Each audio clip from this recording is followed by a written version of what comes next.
Ladies and gentlemen, welcome to another edition of the AFC East Roundtable, powered by BetUS. Many of you know that we like to refer to ourselves, as well as the live chat, as the AFC Late Table. That is absolutely correct. 15 minutes late, but listen, that's a part of our brand, being late, baby. Except it wasn't 20 minutes late, right, Dan? That's the most important part. Yeah. Was not that bad. Listen, I have a big thing to ask for the AFC East Roundtable. Last week we beat the AFC West Roundtable. We did. All right. It was a tight race. It was a very, very tight race. We need to beat them again. I refuse to let any other roundtable on Roundtable Sports defeat the AFC East at all this year. So I'm going to need all the OGs to smash that like button as you are coming in and make sure that although we've expanded, we still remain at the absolute top. So I'd say go for like 500 like buttons during this stream. I sincerely think that we can damn do it. TD Fins. It was close. I'm good, man. I know everybody in the chat asking where Richie is. Richie took a trip to Egypt. Like, really, I can't believe this. Aaron Rodgers left his skills over there, so Richie felt a little desperate and had to go over there and see if he could find them. Because the Jets are trash, ladies and gentlemen, just like the Buffalo Bills and the New England Patriots. Welcome to the AFC East Roundtable, baby. Let's get it. Welcome to the damn AFC East Roundtable, folks. Smash that like button as you're coming in. And we are damn close to 15,000 subscribers as well. So if you have not subscribed and you have not turned on those bell notifications are just as important, to be honest with you. Colby, how you doing, man? I'm good, man. I mean, another really long week here with the launch, right? I mean, so many things happening. I feel like we're finally getting settled, though. This is like what? I want to say it's week 3 at this point. So we're finally getting settled. A lot of good things are finally happening. We're finally getting our footing. And let me tell you, as the host of the AFC West, those guys, they're chirping, and they are most specifically chirping about the AFC East. They literally referenced us during the stream, and it took everything in me to not start debating with them, but I had to be a little more biased. They're ready to take over, Dan. They want to take over. They're they talking. I saw it. Dan. They're literally saying we need to beat the AFC East. They said we were so close to beating the AFC East. We need to beat them. And let me tell you, in 3 episodes, those guys are already on the back of our heels. Like, they're peaking over 350 likes every single stream. They're at 2,000 subscribers. They are specifically coming after the AFC East because they said this, and I quote, "We are the best division in football, and we will make it known." And I was like, wow, you guys are so lucky I'm wearing my Roundtable Sports shirt right now and not my Patriots one, or we would be going into it. Listen, man. This is getting very interesting. Shout out to our boy Nicholas is coming in. How do you become a Patreon member? And you know what? This is an absolute fantastic question and a fantastic segue. I will tell you what, man. Patreon link is currently in the chat. All right. But listen, folks, this evening, there will be no Patreon segment. I apologize, but good news. Good news. The reason is because we are completely revamping the Patreon scheme for the regular season. Meaning that we are going to be going over Patreon. The price is going to come down a little bit, which is ideal. It was originally $25 to call in. Now it's only going to be $10. And get this, an entirely dedicated show to exclusively Patreon callers. That is exactly what we are putting together for you guys. An exact show. Rather than y'all wait 2.5 hours and be rate confined, rate to a time limit, it's now exclusively going to be about you, call-ins, anything that's going on during your mind. Stay tuned for an announcement of when the show is going to be. It will be weekly. And it's going to be a hell of a show. It's going to be the AFC East Roundtable Hotline, baby. You're going to be calling in, and things are going to be fantastic. Go ahead. And Dan said that it was going to be $10. He didn't let y'all know for the next 2 weeks because we're going in to change it tomorrow. For the next 2 weeks, it's supposed to be $10. And if you don't get in the next 2 weeks, it goes back to $25 because we do want to keep it exclusive. So that will, in the next 2 weeks, that'll be your opportunity to get in on the $10 for the Patreon. And then it's going to $25 during the regular season as soon as it starts. So you got 2 weeks of an opportunity. We're supposed to be changing it tomorrow. We're going to do a dedicated show every week for Patreon, okay? About an hour to an hour and a half coming in, chopping it up, a few of us on screen or one-on-ones. We're going to have a show, and we're going to do a little bit more talking football too. We're going to do a little bit more talking football because we don't want just the quick 2 minutes of just back and forth. We want to see, if you can hold your own. Because, people like Lowski think he can hold his own because he come on here talking all that trash that don't mean nothing when he got swept by the Dolphins, okay? Let's see if you can hold up on a conversation talking X's and O's, baby. That's what it's about. And shout out to the members of the channel. Bizarro just became a member. Salute to you. Everybody who wants to become a member, become one. Be a team member of Roundtable Sports in the AFC East Roundtable. We are definitely encouraging everybody to join the membership. You get the special perks with the emojis in the chat. And above all, if you support AFC East Roundtable, become a member of it so that you can help us continue to grow and do bigger and better things. All right. The member. How do you become a member? Just hit the join button. It's the join. And as far as the whole join thing, that is exclusively just for support. And we have some pretty kick-ass emojis with our faces now. So if you want to litter the chat with TD Fins Talk cartoon emojis, join. But if you do want to be a part of the Patreon-only call-in show, the AFC East Roundtable Hotline, hit that Patreon right now for the next 2 weeks only. It's the $10 tier. Lock yourself in. Because we have a lot to talk about this year, man. I'm certainly excited about it. King Savage, $1. Thank you so much, King Savage. I appreciate you coming in, rocking, showing a little bit of love. But anyway, guys, listen. Remember, though, just put the emoji in the chat so people can see what they look like if you are a member. Yeah. All right. For all members that have the emojis, go on ahead and litter it with some of these emojis rolling on into it. But folks, all right. As I mentioned before, BetUS is powering this show. They are powering everything on Roundtable Sports right now. And folks, you know what? You see all of these sports books out there. They say, oh my God, we have this crazy promo. We have this crazy promo. You have to sign up. I'm going to tell you what, there is not a sports book on the market right damn now that has a better promo than what BetUS is currently running right now. Folks, we're talking matching 125% of your first 3 deposits all the way up to $2,000. $2,000, folks. For those of you that struggle with math, and by the way, Colby, I stole this from you. If you were to put down $100, all right, boom, all of a sudden you have 225 just to play with. And have no fear, that's only your first deposit.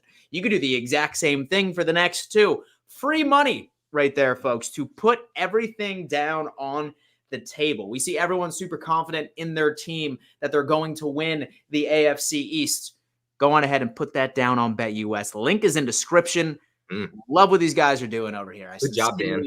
Sincerely do. Thank you, Colby. That was a good I watch a lot of you on your shows, man. And I was like, I got to step up my ad read game. It's Colby. He's sitting there making me look bad. Let's go on ahead and make that happen. It's the former actor in me coming out a little bit there, reading my little script there, being a little animated. I think to myself, I'm like, I gotta be BetUS here. I can't be Colby. I gotta be BetUS. Put myself in their shoes. You have to be BetUS, man. Oh yeah. Hold on. Do y'all see the chat? Yo, look at those emojis, bro. We have. Is that a tour emoji? Is that is a tour? Yeah, I didn't even know we had Richie loaded that one. Yeah, Richie must have loaded it. Is there a Josh Allen emoji? Oh, yeah, no, I hope it ain't no Josh Allen emoji. That makes Give me the Josh Allen emoji if you have it. Ronald Miller, thank you so much. Dolphin State of Mind is officially a member on this damn channel. Look at that, my boy. Thank you so much. Dolphin State of Mind, Ronald Miller.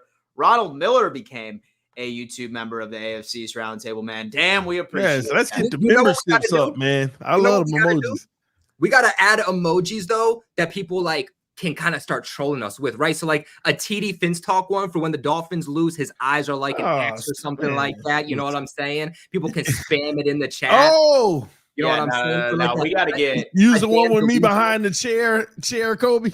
Yeah. With TD behind the chair emoji, we're going to have to do that. And shout out Bizarro as well. He just ended up becoming a member of the channel. Just out of pure support, man.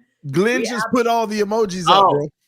Glenn, shout out Glenn for putting all these in. That Josh Allen. We do have him up. Absolutely nuts. Look at everybody. Is that Mac Jones though? That's Mac Jones. Yeah, we got to fix that. Is that Mac Jones? You know what? Mac Jones is killing it in the preseason right now. I don't want to hear that. I don't want to hear now. that. But you know what? We got to get a Drake May one up in there. Come on now. The disrespect is wild.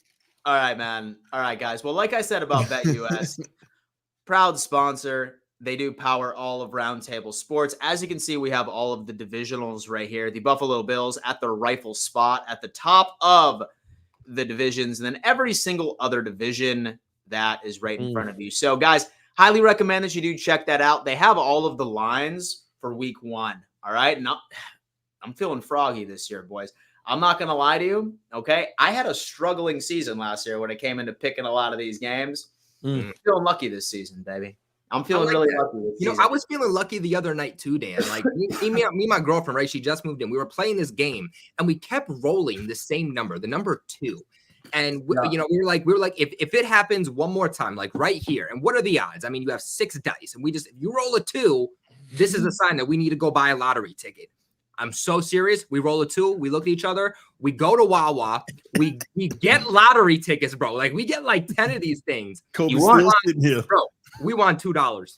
Nice. $2. But you know what? Richer, baby.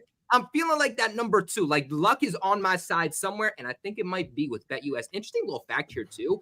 One of the coolest things that they have on BetUS right now, at least for us Patriots fans, is you can actually bet what team CeeDee Lamb is going to be on next year. That's not the Cowboys. So, I mean, if you're a Dolphins fan, Bills fan, Patriots fan, King Jamie, the Chiefs, I think are favorites on there. If you think that CeeDee Lamb's going to be on the move and your team's going to grab him, you can actually bet that on BetUS. It's wild. Like they have the craziest odds that I don't see anywhere else. Wow. CeeDee Lamb, you think they're going to actually trade him?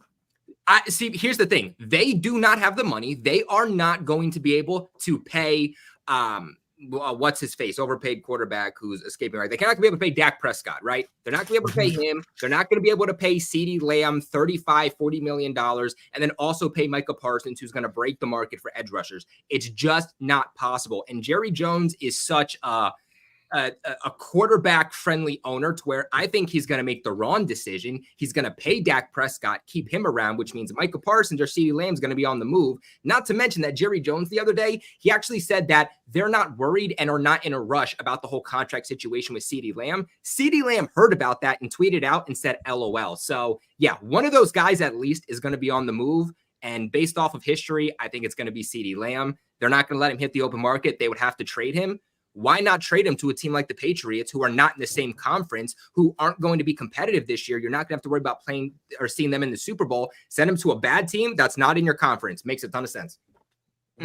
Absolutely. We have a new super chat from Lancelot. What's up, dude? How you doing? Damn, before I demolish you with my next super chat, if Josh Allen wins no Super Bowl, will you be team-oriented and want to move on, or player/want to keep him? I think what you're asking, like, what's the timeline from him, right?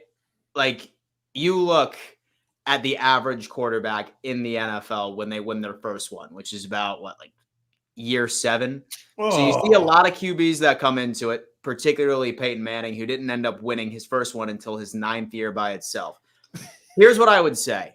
If the Buffalo Bills ended up having a repeat of last year, where, God forbid, we run into the Kansas City Chiefs again, they send us home packing, I'm pissed off. I'm literally creeping around what my next move is going to be.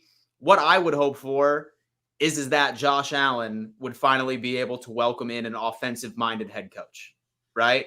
Because he's been having to develop under Sean McDermott, who clearly puts defense on a massive pedestal. I wouldn't break that on Josh.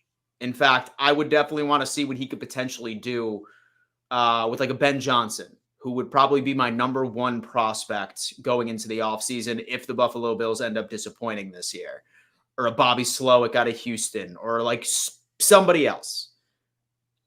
There's a lot of Bills fans, surprisingly enough, that would want Bill Belichick to come to the Buffalo Bills and knock it out. Me personally, let's switch it up, man. We have had only defensive-minded head coaches for the past 2 options. Had Rex Ryan, then Sean McDermott. Right before that, we had Doug Marrone. who was an offensive-minded head coach, I guess, and he actually did look pretty good with the Buffalo Bills, but he left for an offensive line job, which was absolutely nuts. But yeah, no, man. I would definitely want to see what he would be like under an offensive-minded head coach. I wouldn't get rid of Josh Allen, especially because he's been our team, bro. He's been the Buffalo Bills offense. I'm not getting rid of him at all. Next year, like Bobby Slowick, not offensive coordinator, but rather head coach. If you have a bad season, then maybe like a Brian Dable come in, be the offensive coordinator, and really pair up that offense for Josh Allen, wipe it, and call yourself the best offense. They will never win a Super Bowl with Josh Allen. It's all a waste of time, no matter how you want to slice it. Okay, you won't win a Super Bowl with Josh Allen. At this point, you need a young quarterback making $9 million a year and a whole bunch of weapons around him to have a shot. Josh Allen is done. His Super Bowl window closed. Dude, you are literally looking at a quarterback that has some of the most historical statistics in the playoffs in general.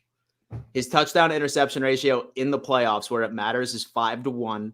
He has the tied record in all of NFL history as the highest QBR rate ever in a playoff game. Dan, how many Super Bowls he got? It's the only stat that matters. How many Super Bowls he got? In all them historic stats, how many Super Bowls? It always goes to the top, my friend. It is always on the head coach, all right?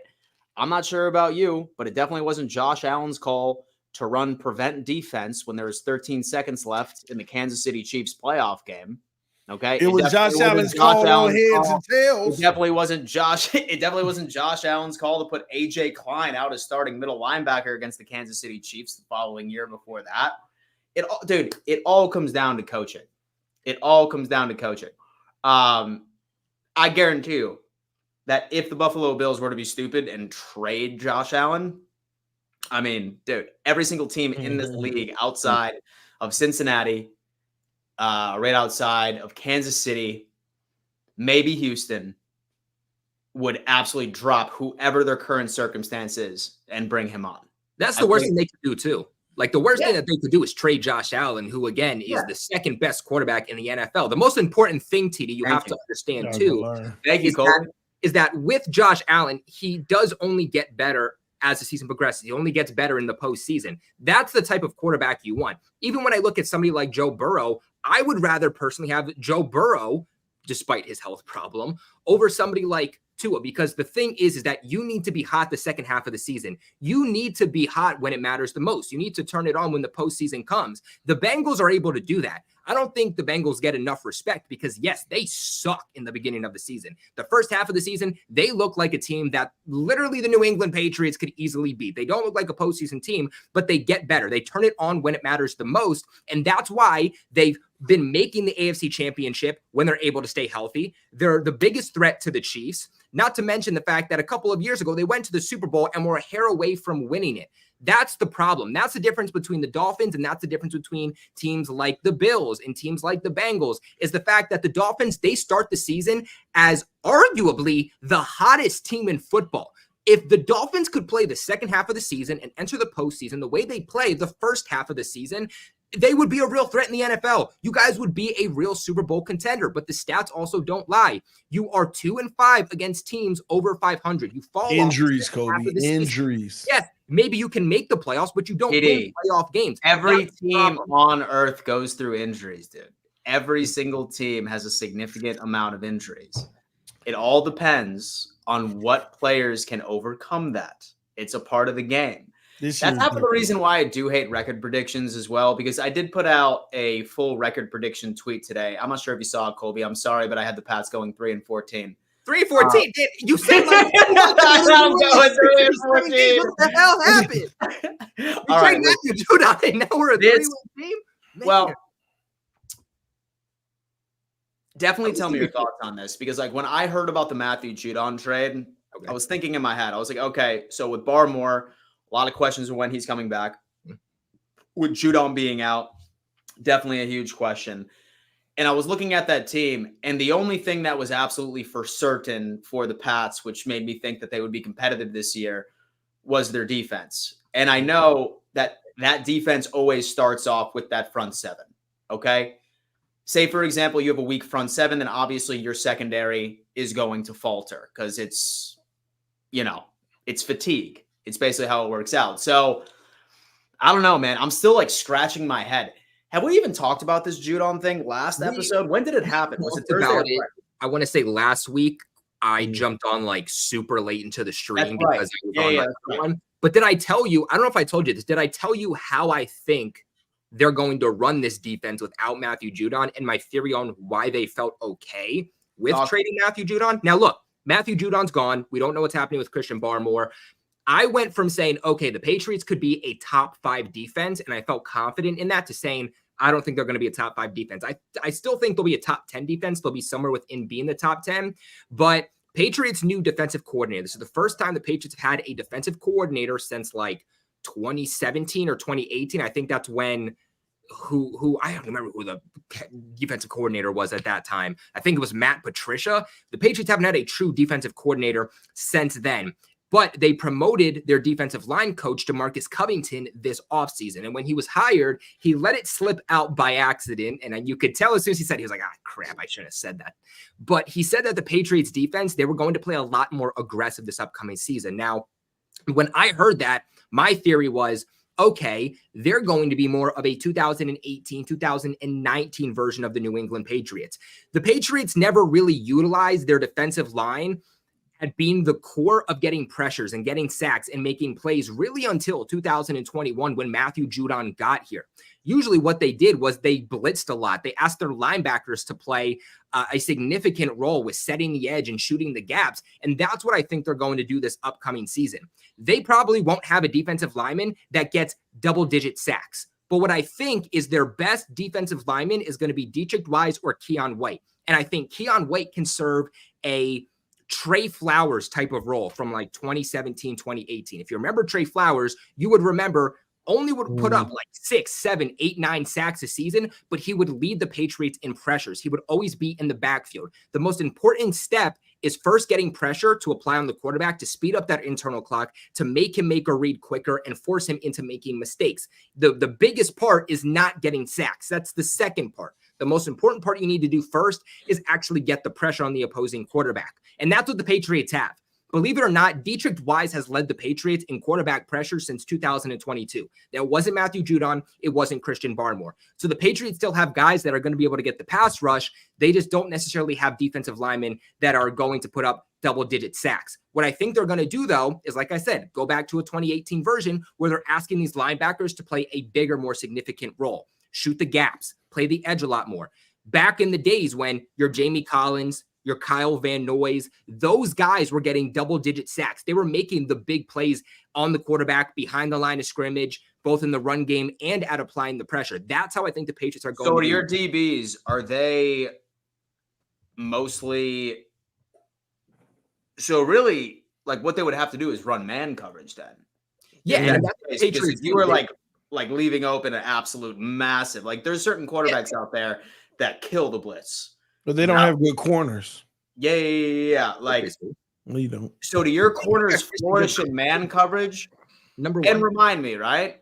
So did the Pats last year run more of like a zone-heavy scheme, or was it a mix, or was it predominantly man? Like, what sort of identity shift are we talking about? So under Bill Belichick, the Patriots have always wanted to primarily run a man-to-man coverage defense. I mean, running that at least 90% of the time each year. Unfortunately, they didn't really have the secondary due to all of the injuries they had. So they had to play a little bit more zone. They were forced into playing a little bit more zone. So this season, I think they're going to want to get back to playing as much man coverage as possible. You have Christian Gonzalez coming back. He's obviously, through 4 weeks was one of the best and highest graded cornerbacks in the NFL while he was healthy before that injury. Not just that, but Alex Austin, who Bills fans, you'll actually remember, Dan, you might remember Alex Austin from last year. You guys released him during the season, who you had just drafted, or he was a UDFA, one of those two.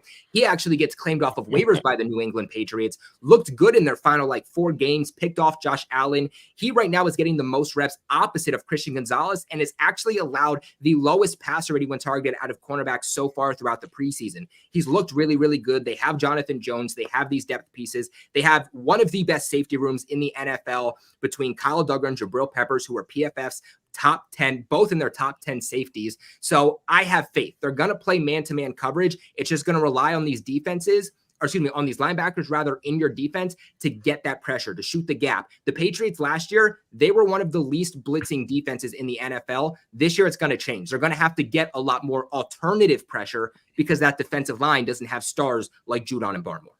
I ain't even gonna lie, Kobe, man. I feel bad for you, bro.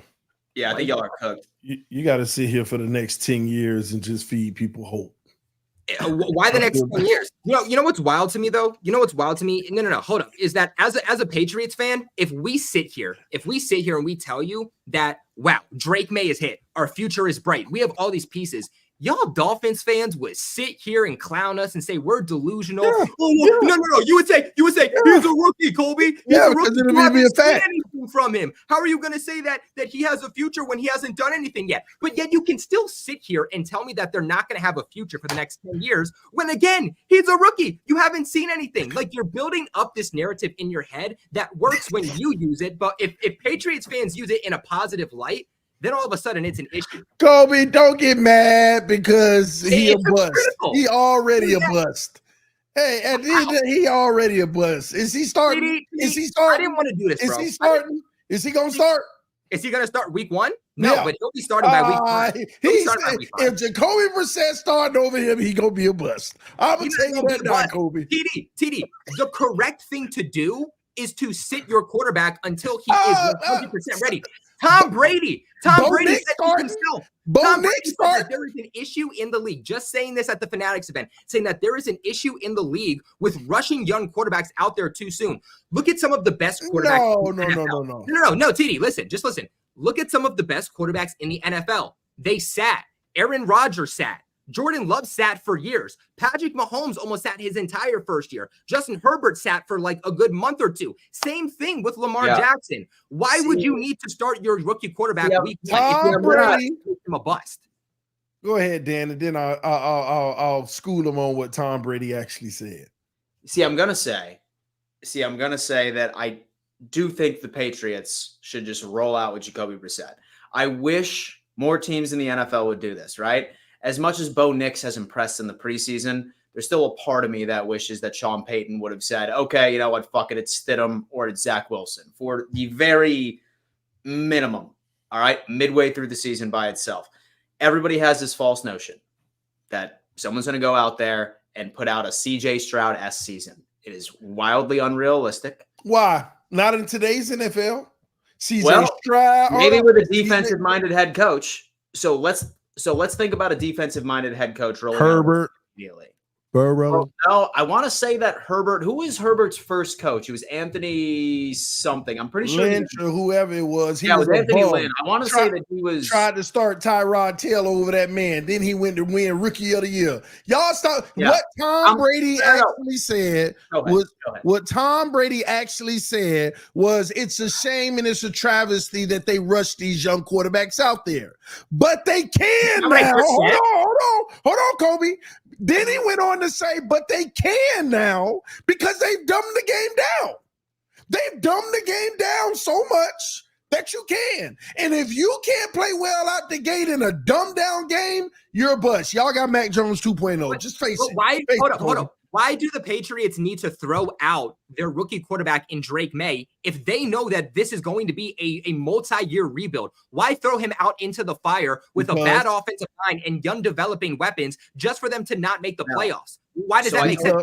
Because if he ain't the best quarterback on that roster already, then there's a problem. He is the best quarterback, the most physically talented, but from a mental aspect, he's still learning. The Patriots have the opportunity to let him sit back. So I said the exact same thing, right? Because I genuinely believe that like a young quarterback's confidence, if it's ruined year 1, it's done with. I mean, think of Josh Rosen, okay? And I mean, even me and TD, right? Like we were, dude, me and you were having this exact same conversation on the huddle today, where we said like we're looking at all of these quarterbacks that were thrown out into a terrible system, and we're not confident that they're ever going to recover from it. Best example is Bryce Young. If I'm a Patriots fan, I don't want Drake Maye to turn into Bryce Young. That kid's confidence is so screwed. No one's saving that kid. I would be surprised if Bryce Young even puts up the exact same numbers that he did last year. I could see an even further regression from that guy. And there's a world where they're just trash. But like that's a but then again, reality, right? They could Yeah, actually like, just be trash, even if you sat them. So say for example that like you're like, okay, like he's like the best quarterback on the roster, he should be playing. I think that a lot of it has to do with like what sort of supporting cast you have out there and protection. I mean, honestly, with Caleb Williams, it makes sense, right? Because he's walking into an absolute QB's wet dream over in Chicago. I'd probably even say the same thing for Jaden Daniels, as far as his weapons. Like, he has young quarterback-friendly weapons. Drake Maye would be going out there with a papier-mâché offensive line and two rookies being his wide receiver 1 and wide receiver 2 going into the 2024 season. I'm rolling with Brissett. I could care less if Drake Maye goes out there and throws for 300 yards preseason week 3. This Saturday, this Sunday. He's understand what the benefit of playing Brissett is. Put your young quarterback out there and have zero expectations. At least he gets real-time experience. See, that's the problem. You can't run away from putting them out there for the sake of what people are going to think about him. Have an expectation that he's going to fail out there, but at least give him the real-time reps. That's all I'm saying. But hold up, TD. You're not putting enough value in the fact that he is still developing, even if he's not in the live game come the regular season. He's been developing throughout his reps in practice. He will continue to get reps throughout in practice. Not just that, but you do know that teams have this virtual reality set where they're able to be like on the field without actually being on the field. Look at the plays that are being given to them, looking at the coverages that are being given to them defensively, and they're also getting those mental reps without being on the field. You don't just have to be on the field to develop. What you also have to understand is the fact that once the Patriots put Drake Maye out on the field, they can't take him off. Why would you need to? Respectfully, your Miami Dolphins are the ones that fucked it up when you decided that, why would you need to? Are we going to go with Ryan Fitzpatrick? Now we're going to go with Tua. Now we're going back with Ryan Fitzpatrick because Tua's not playing well. Now we're go back out there. But the difference, Jacoby, Ryan Fitzpatrick was better than him then. You need to understand confidence when it comes to quarterback. There are two positions that it all comes down to confidence. The quarterback position and the kicker position. It is much more mental than it is physical. And as soon as you mess up that mental aspect with the quarterback, they're screwed. Look at what happened with Mac Jones. His confidence went down. His internal clock got sped up because of a terrible offensive line. That's how he got screwed up. That's how he got screwed up. But TD, too, you're trying to compare Drake Maye to Mac Jones. They are day and night difference of quarterbacks. There is nothing similar. And that tells me that you have no idea what happened with Mac Jones. You have no idea the type of quarterback he was. You have no idea the type of quarterback that Drake Maye was. You didn't do your pre-draft or your post-draft process. You didn't even watch the preseason game because these are day and night difference looking quarterbacks. Drake Maye can throw off his back foot and easily throw a dime 50 yards down the field. When it was Mac Jones, on the road against the Colts to win the game with a wide open Mike Gesicki in the end zone, throwing off his back foot 20 yards down the field, couldn't make a completion to a wide open receiver. He threw it right to a defender because he doesn't have arm strength. Also, the Patriots literally gave Drake Maye a designed run in the preseason game against the Eagles, which was his first touchdown in the NFL. They never gave Mac Jones any designed runs because he wasn't a mobile quarterback. Everything that Mac Jones was good at is what Drake Maye needs to work at. Everything that Mac Jones didn't have is what Drake Maye has. You cannot compare the two quarterbacks in any way, shape, or form. Drake Maye has all of the God-given physical aspects and talent that you cannot possibly teach. He just needs to learn the mental aspect and have things slow down for him right now. And once everything starts slowing down for him mentally and he feels more confident, he's going to be able to let those God-given talents, those physical talents, just naturally come out. Something that Mac Jones never had. Kobe, you're really quiet right now, TD. I think this is the quietest I've ever heard. Listen, I'm not even going to front. You make a lot of good points, but you're still the Patriots, okay? At the end of the day, y'all are going to go through turmoil for the next 20 years. You got to pay the cost to own the NFL for 20 years. Now you're going to go through turmoil. I don't believe in Drake Maye like I thought I would have. I just don't. He's a Patriot. That's the only reason. No, because if you ain't good enough to start over Jacoby Brissett day one, if you listen, So you think he's going to play at some point this year It's at least? about long-term, TD. It's not about week one. It's about the next 10 years, not the next 10 months. And you know what? Hennessy in the chat too, man, shut up. I mean, you guys literally have 2 years before you go back in the quarterback carousel and you're back on the decline because we know that the Jets can't draft a quarterback and actually develop him. Guess what? We know that we're not going to be good this upcoming season. Tell me we're going to win 1 game, 2 games, 3 games. I don't care because literally everybody in Pat's Nation understands the fact that we're not going to win many games and we're not going to be good this upcoming season. But what we're doing is we're building for the future. And especially Dolphins fans, y'all remember when you sold your lives and you traded every single piece and you were the bottom of the NFL? You were rebuilding. Nobody knew what your future was going to hold. So being hypocritical and saying that the Patriots are going to suck for the next 10 years, when they lead the NFL in cap space next year, they re-sign their core players to multi-year deals and are going to have top draft capital next year. Right now, already having 4 picks within the top 100 for next year. If you don't see that there is potential, then you are delusional and you are purposely not seeing it because you want the New England Patriots to be good. That's just the fact. So Colby did point out like a really good opportunity. Richie is not here. And we could dedicate this time until he gets in to absolutely just rip Jets fans apart, letting them know that their window is so small that they better win a Super Bowl, or otherwise it is going to be, again, the regular experiment of attempting to find a quarterback for the future. Well, that's true too, and we could definitely get on the Jets, but this is so interesting. I ain't never seen more Patriots fans in here in my life talking this trash in the chat. Where y'all Patriots fans in here, baby. Where y'all come from? This is the truth, TD. This y'all been hiding under a rock, and all of a sudden y'all believe in Drake Maye. Y'all been hiding under a rock. Where y'all been? We believe in Drake Maye because literally on his first 2 opening drives, he took the Patriots and put 10 points up on the board. And that's not working. And you know what? But TD, that wasn't working also. He wasn't working with the first team offensive line. He wasn't working with the first team weapons. But you know how he was able to drive down the field and put the Patriots in a position to make plays? It was because of what he did on himself. Nobody did anything special in that game. Go back and actually watch. Nobody did anything special in these preseason games. Drake Maye did everything to drive those guys down the field. Drake Maye should have been 8 for 11 in that game, over 100 yards, if his damn rookie wide receiver had better situational awareness to realize that he was running half of his route out of bounds. If you go ahead and you look at those 2 deep balls by Drake Maye, week 2 against the Eagles, everything that was advertised, we are seeing, the good and the bad. So yes, we're not telling you we hit on Drake Maye. No Patriots fan should be. But what we're telling you is that, there is potential, and we're seeing all the God-given abilities that we saw in college. And as long as the Patriots build around him correctly and they don't throw him out into the fire when he's not ready, there's no reason that the Patriots cannot have a future at quarterback. I'll tell you what, we have Nicholas coming on in. Nicholas, thank you so much for the super chat, man. And I'll tell you what, guys, listen, 404 of you are currently watching this episode of the AFC East Roundtable. Don't worry. From what I understand, Richie is on his way. He will be here.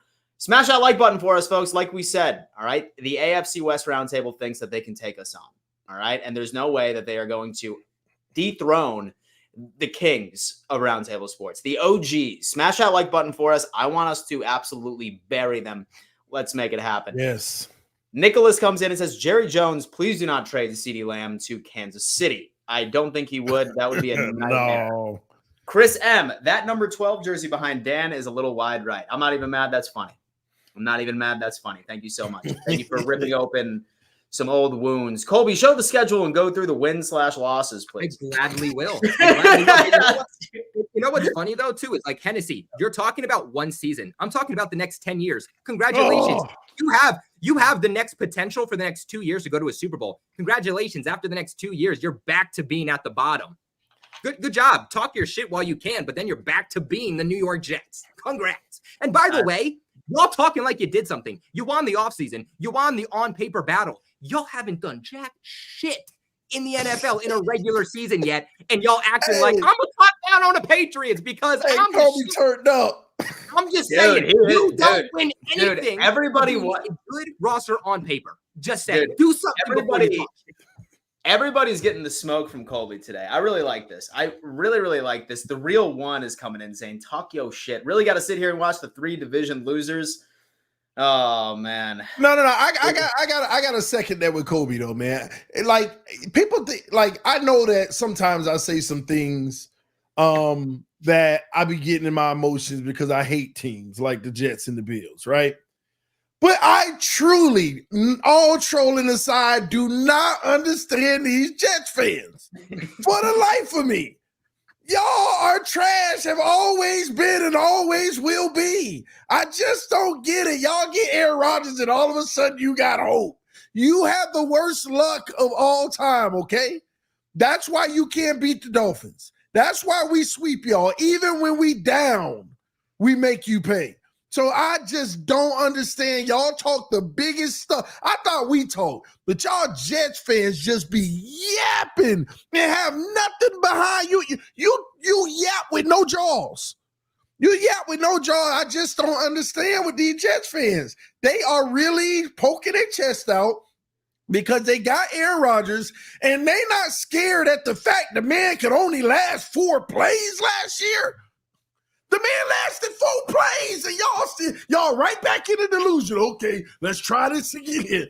Oh, forget the injuries. The man been washed. Y'all really don't realize that now. If he turned the clock back and he could do something. But you think somebody cares something about him throwing these little touchdowns to Garrett Wilson in training camp? Come on, man. Jets fans, humble yourself, all right? And understand the division will go through Miami this year. And I ain't arguing Oh with my y'all God, Bills man. fans. You're sitting I'm here not giving arguing us with y'all so Bills much. fans. So good. I ain't It was so arguing good with the until you Bills finished fans. it I'm with that. talking to the Until Jets you fans. finished it with that, man. Until you finished it with that. Like, you could have ended it being like, you think that you're going to win the division I'm after not years of arguing with y'all mediocrity? Bills fans. These Jets fans, I just don't get all trolling aside. They have been since they got Aaron Rodgers, they have been the most cocky, unnecessary cocky fan base. And then when he went down after them 4 plays, that's why I was laughing at Richie in them stands. That's why I was laughing. Because I hate that Aaron Rodgers got hurt, but it was a beautiful sight on their face. That's what I can't wait to watch on y'all face every year. That misery. And it was never better to know that in the first game of the season, you knew it was over. You knew it was over. It was beautiful. You knew. And this year, and I hope nobody get hurt, but by week 6 or 7, y'all gonna be like 2-4, and you gonna come on to this. You ain't gonna show up to the round table. Matter of fact, you ain't gonna show up because y'all duck y'all heads just like the Bills fans. But I ain't talking about the Bills fans right now. But y'all Jets fans, I'm over y'all. Stop coming for me. Every stream got something to say in the chat about me. Y'all are sorry. Your organization and your team is trash, okay? And yeah, Richie ain't here to defend y'all. You getting it right now. Your team is trash. And Lowski, you bet not come up in here either.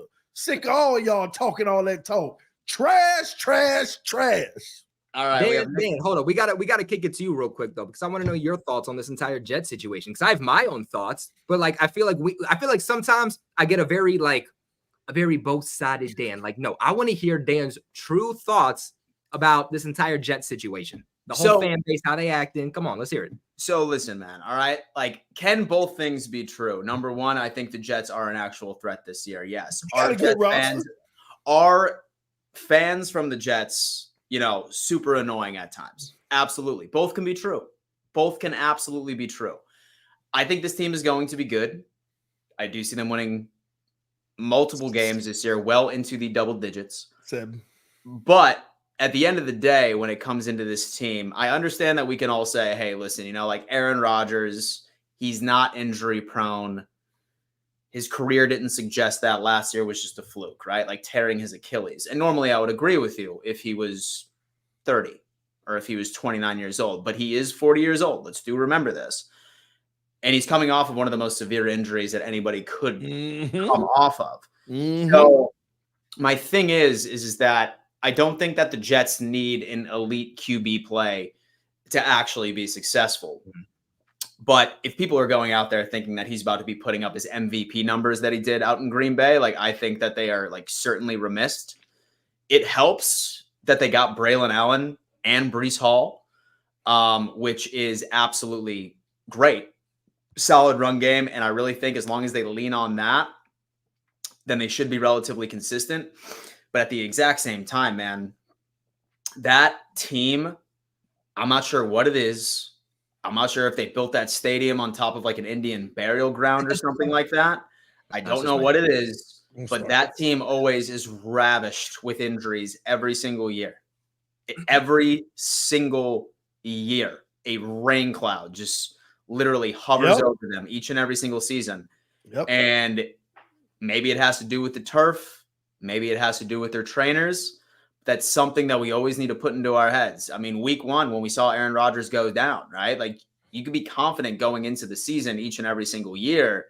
But, dude, like, injuries by itself happen. And all of these record predictions that we have at the beginning of the season are useless because we don't know what these teams are going to look like week 16, week 17. We have no idea. And the only reason they got hyped in is because for the first time, they have some good starters on the O-line. But if they get injured, they got guys that can come in and fill the role. That's the only reason. That's the only reason for you to feel optimistic. But the Jets are going to jet at the end of the day. Something going to happen. So the thing is that I do agree that they do have a very short window with Rodgers coming into it, right? I mean, I'm sorry, but that Jordan Travis kid is not it. He's not your future. He's not going to sit behind Aaron Rodgers and become some next great. It's just not going to happen. All of the progression that you've seen from young quarterbacks out of Green Bay had nothing to do with the quarterback that they were sitting behind, but it had everything to do with the organization in which that quarterback ended up coming out of. So that false belief that whoever sits behind Aaron Rodgers is going to be the next coming. I mean, first example was Zach Wilson. I mean, everyone thought that, oh my God, man, he's been learning so much from Aaron Rodgers during this training camp. He's going to be ready. He's going to look so good next year. It's all about the organization. And another thing about the Jets, I do say this a lot. They draft very well, and that's a good thing. Problem is that when you look at everybody on your roster, you have Quinn Williams, you have Sauce Gardner, you have Quincy Williams. You have same thing with Garrett Wilson. Say that Malachi Corley goes off. Say that like all these guys go off. You cannot afford to bring everybody back onto this squad. You can't. So be excited about all of the young, cheap contracts that you have right now. But in 3 or 4 years, when Aaron Rodgers retires, and then when you have to replace him with a young quarterback out of the draft, and you can't afford to surround him with the current talent that is on this roster right now, y'all better win it this year. Because if not, like, listen, most people, like, they always joke around about the Bills and stuff like that. But the thing is that, like, we still have a quarterback that's young. He's like 26, 27. Say that he follows that exact same path. Like, we feel okay with that, right? But y'all are in a position where you have a lot of guys that are going to be due massive contracts here within the next 3 to 4 years. And by the time that Aaron Rodgers retires, y'all are going to be in a terrible situation. Not unless Joe Douglas can really hit on each and every single draft for the rest of his damn life. And that's very unlikely, or otherwise a GM would have been with an organization for 30 plus years. It's all a roll of the dice when it comes to the draft. So I like the Jets this year. I think that they will be competitive, but time is of the damn essence. Time is of the damn essence. We have our boy Graphic Raider in there. Was that Graphic Raider? That was Graphic Raider. Let me say this to Graphic Raider. Look at our live chat right now, bro. Exactly. Grab, this how you do it, man. Listen, stop acting like y'all division gonna take over the AFC East, bro. We run Roundtable Sports. We from day one, all right? And this is what you got to understand with that, okay? As soon as the Raiders start 2-7, I mean, y'all, nobody's probably gonna show up, bro. So it's just hype right now, you know, Antonio Pierce, Devontae Adams. But as soon as Gardner Minshew, it's over. All right. Listen, y'all doing well, but you're stepping up to the big dogs now, man. Yeah, so Dan, before we move on real quick, I kind of want to go back and I kind of want to touch upon, you know, just some of the points that you were making here with this whole kind of Jet situation. I honestly want to sit down real quick. I want to stand back, not as a Patriots fan. Like, I'm not trying to be biased here. This is not Patriots Global talking right now. Like, this is, do I got to pull up the Roundtable background, put on the shirt real quick, you know, just so you guys know I'm really not trying to be biased here when I say any of this. I'm saying this from just like a wide range. I don't care what happens this upcoming season. And I truly do mean that. I don't care if the Chiefs repeat. I don't care if the Bills go to the Super Bowl. I don't care if Miami wins it. I don't care if the Jets win it. Because at the end of the day, as a Patriots fan, I know we're not going to be good. Like, we're not going to be competitive. You guys aren't a threat to us this year because we know that there's nothing to be a threat about, you know? Like, that's just the truth of the matter. So it doesn't matter to me how you guys finish. Yeah. Okay. At the end of the day, if we're not going to be competing in Super Bowls or the playoffs, I would love to see somebody represent the AFC East in the Super Bowl. The problem we got you, Kobe.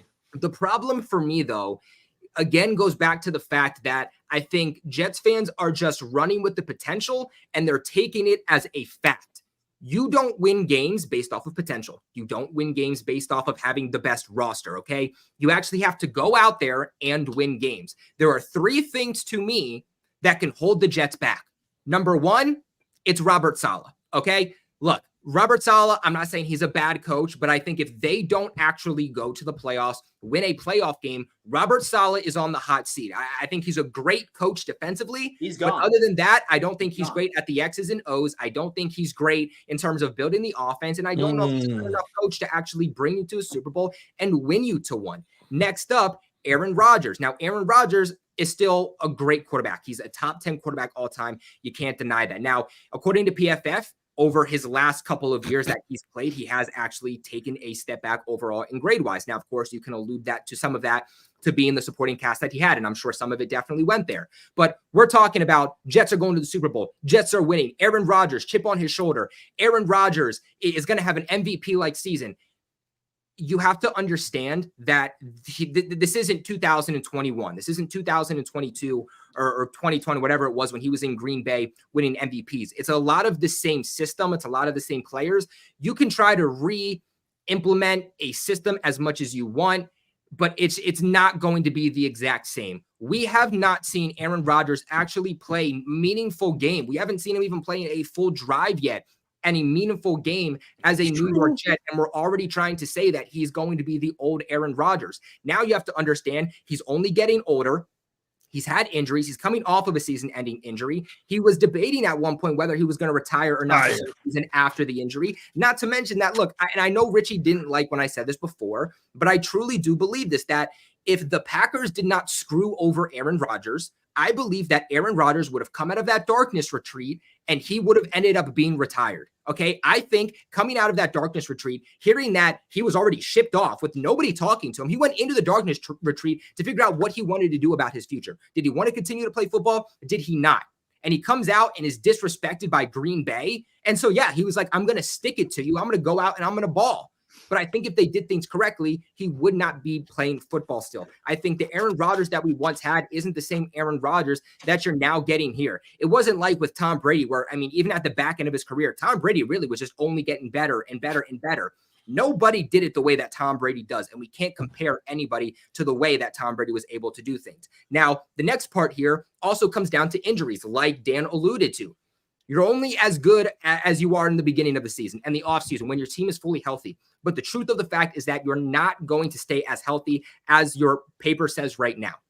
The other bad thing is the fact that you are playing on the worst turf in the NFL. That takes players out for the season on a year-to-year basis. And now your quarterback, who is really going to determine your success, who is old, coming off a season-ending injury, is going to be playing about half the season on that exact turf.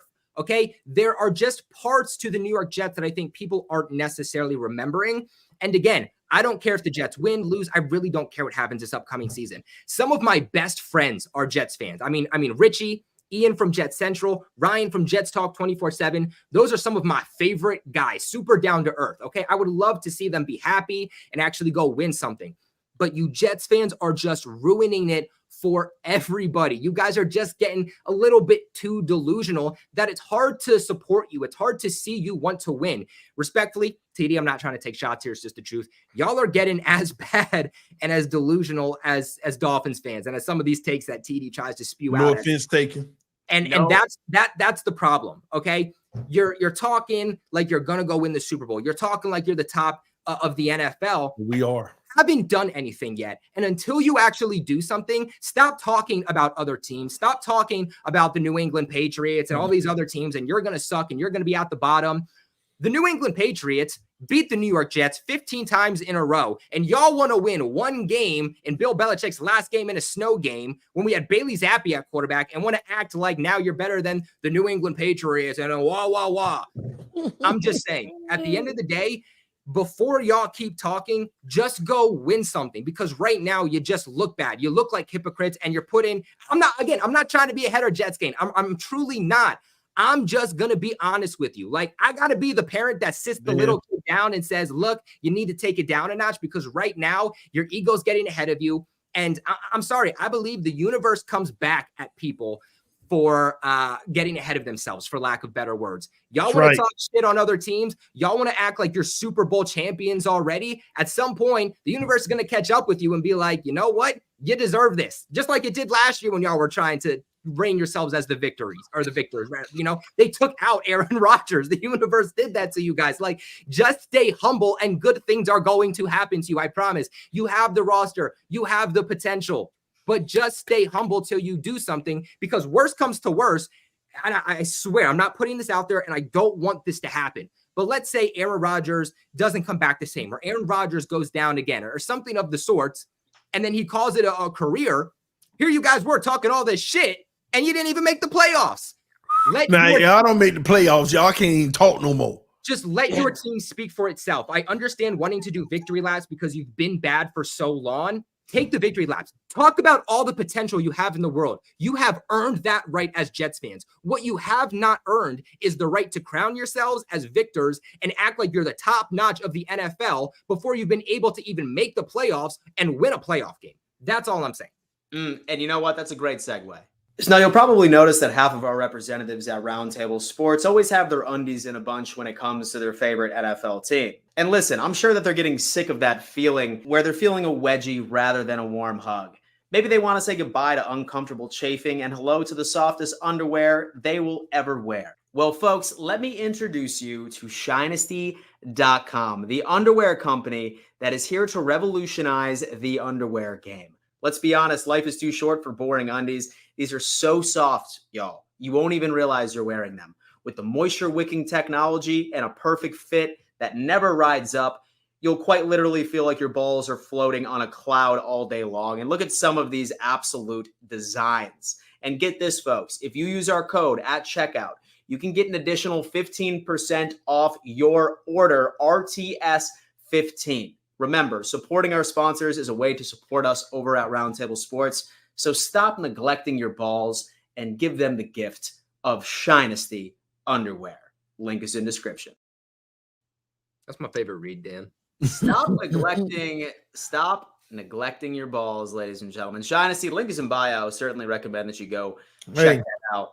I'm gonna keep it a buck, man. Shame on you, Dan, and shame on you, Kobe. What I do?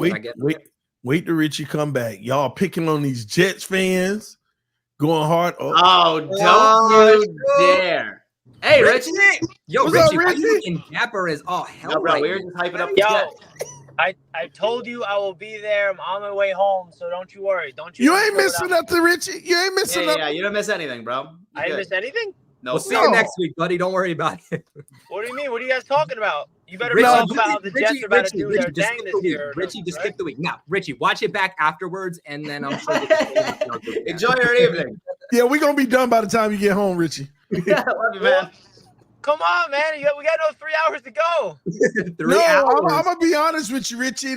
We're actually shocked. We're having like this therapy session, and these Jets fans are in the chat literally scared and talk about how they don't feel like they're gonna win a Super Bowl this year. So we're just enjoying this, man. That's not what Jets fans are feeling right now.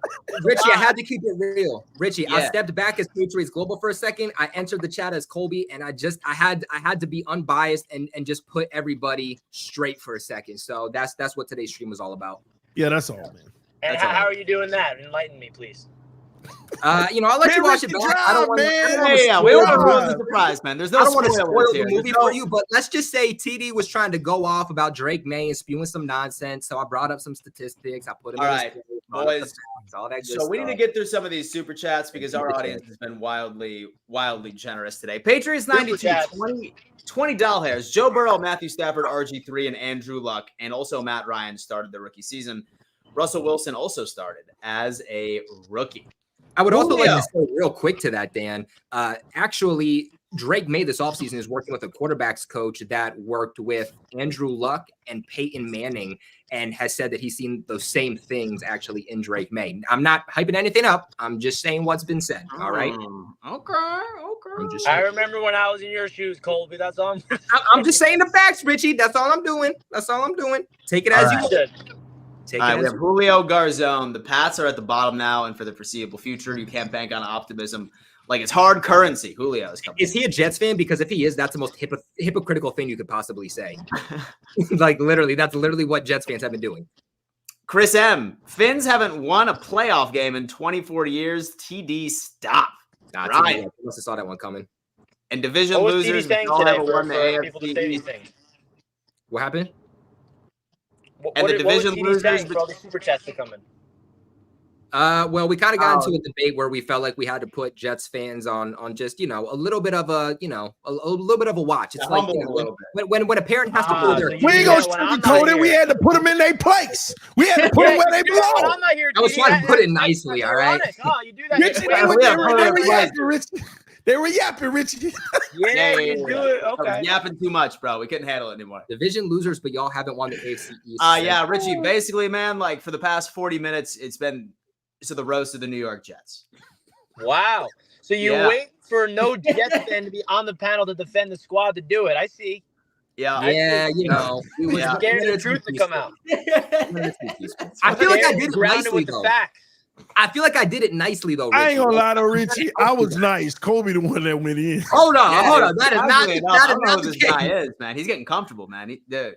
Yeah, I'm That's getting good, maybe a though. I little. like it. Hey, man, TD's just upset that his washed-up Rodgers narrative is obviously false when you see what he's doing out there in practice. Ooh, Stop it, man. No, Yeah. dicing it up, moving out there like he's 25 years old. Richie, throwing one thing I'll jabs tell left you. and right. One thing I'll tell you, because you have to go back and watch the rest of it. But what we said is, look, does Aaron Rodgers deserve to be listed as washed up? Not at all. Top 10 quarterback of all time. But does he deserve to be, looked upon as this MVP quarterback that he was years ago? Like, he also doesn't deserve that. He's in this fine middle area that I think everybody needs to kind of agree on.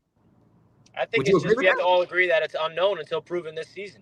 Exactly. Richie, that's all I'm trying to say, bro. That is all I'm trying to say. Because he can easily be back in that MVP conversation. That's what I'm trying to say. And He could be. I'm not saying he will. He could Are easily we be the talking worst about quarterback in Aaron Rodgers? Oh, yeah, we are, baby. Oh, we ain't got to do this again, Richie.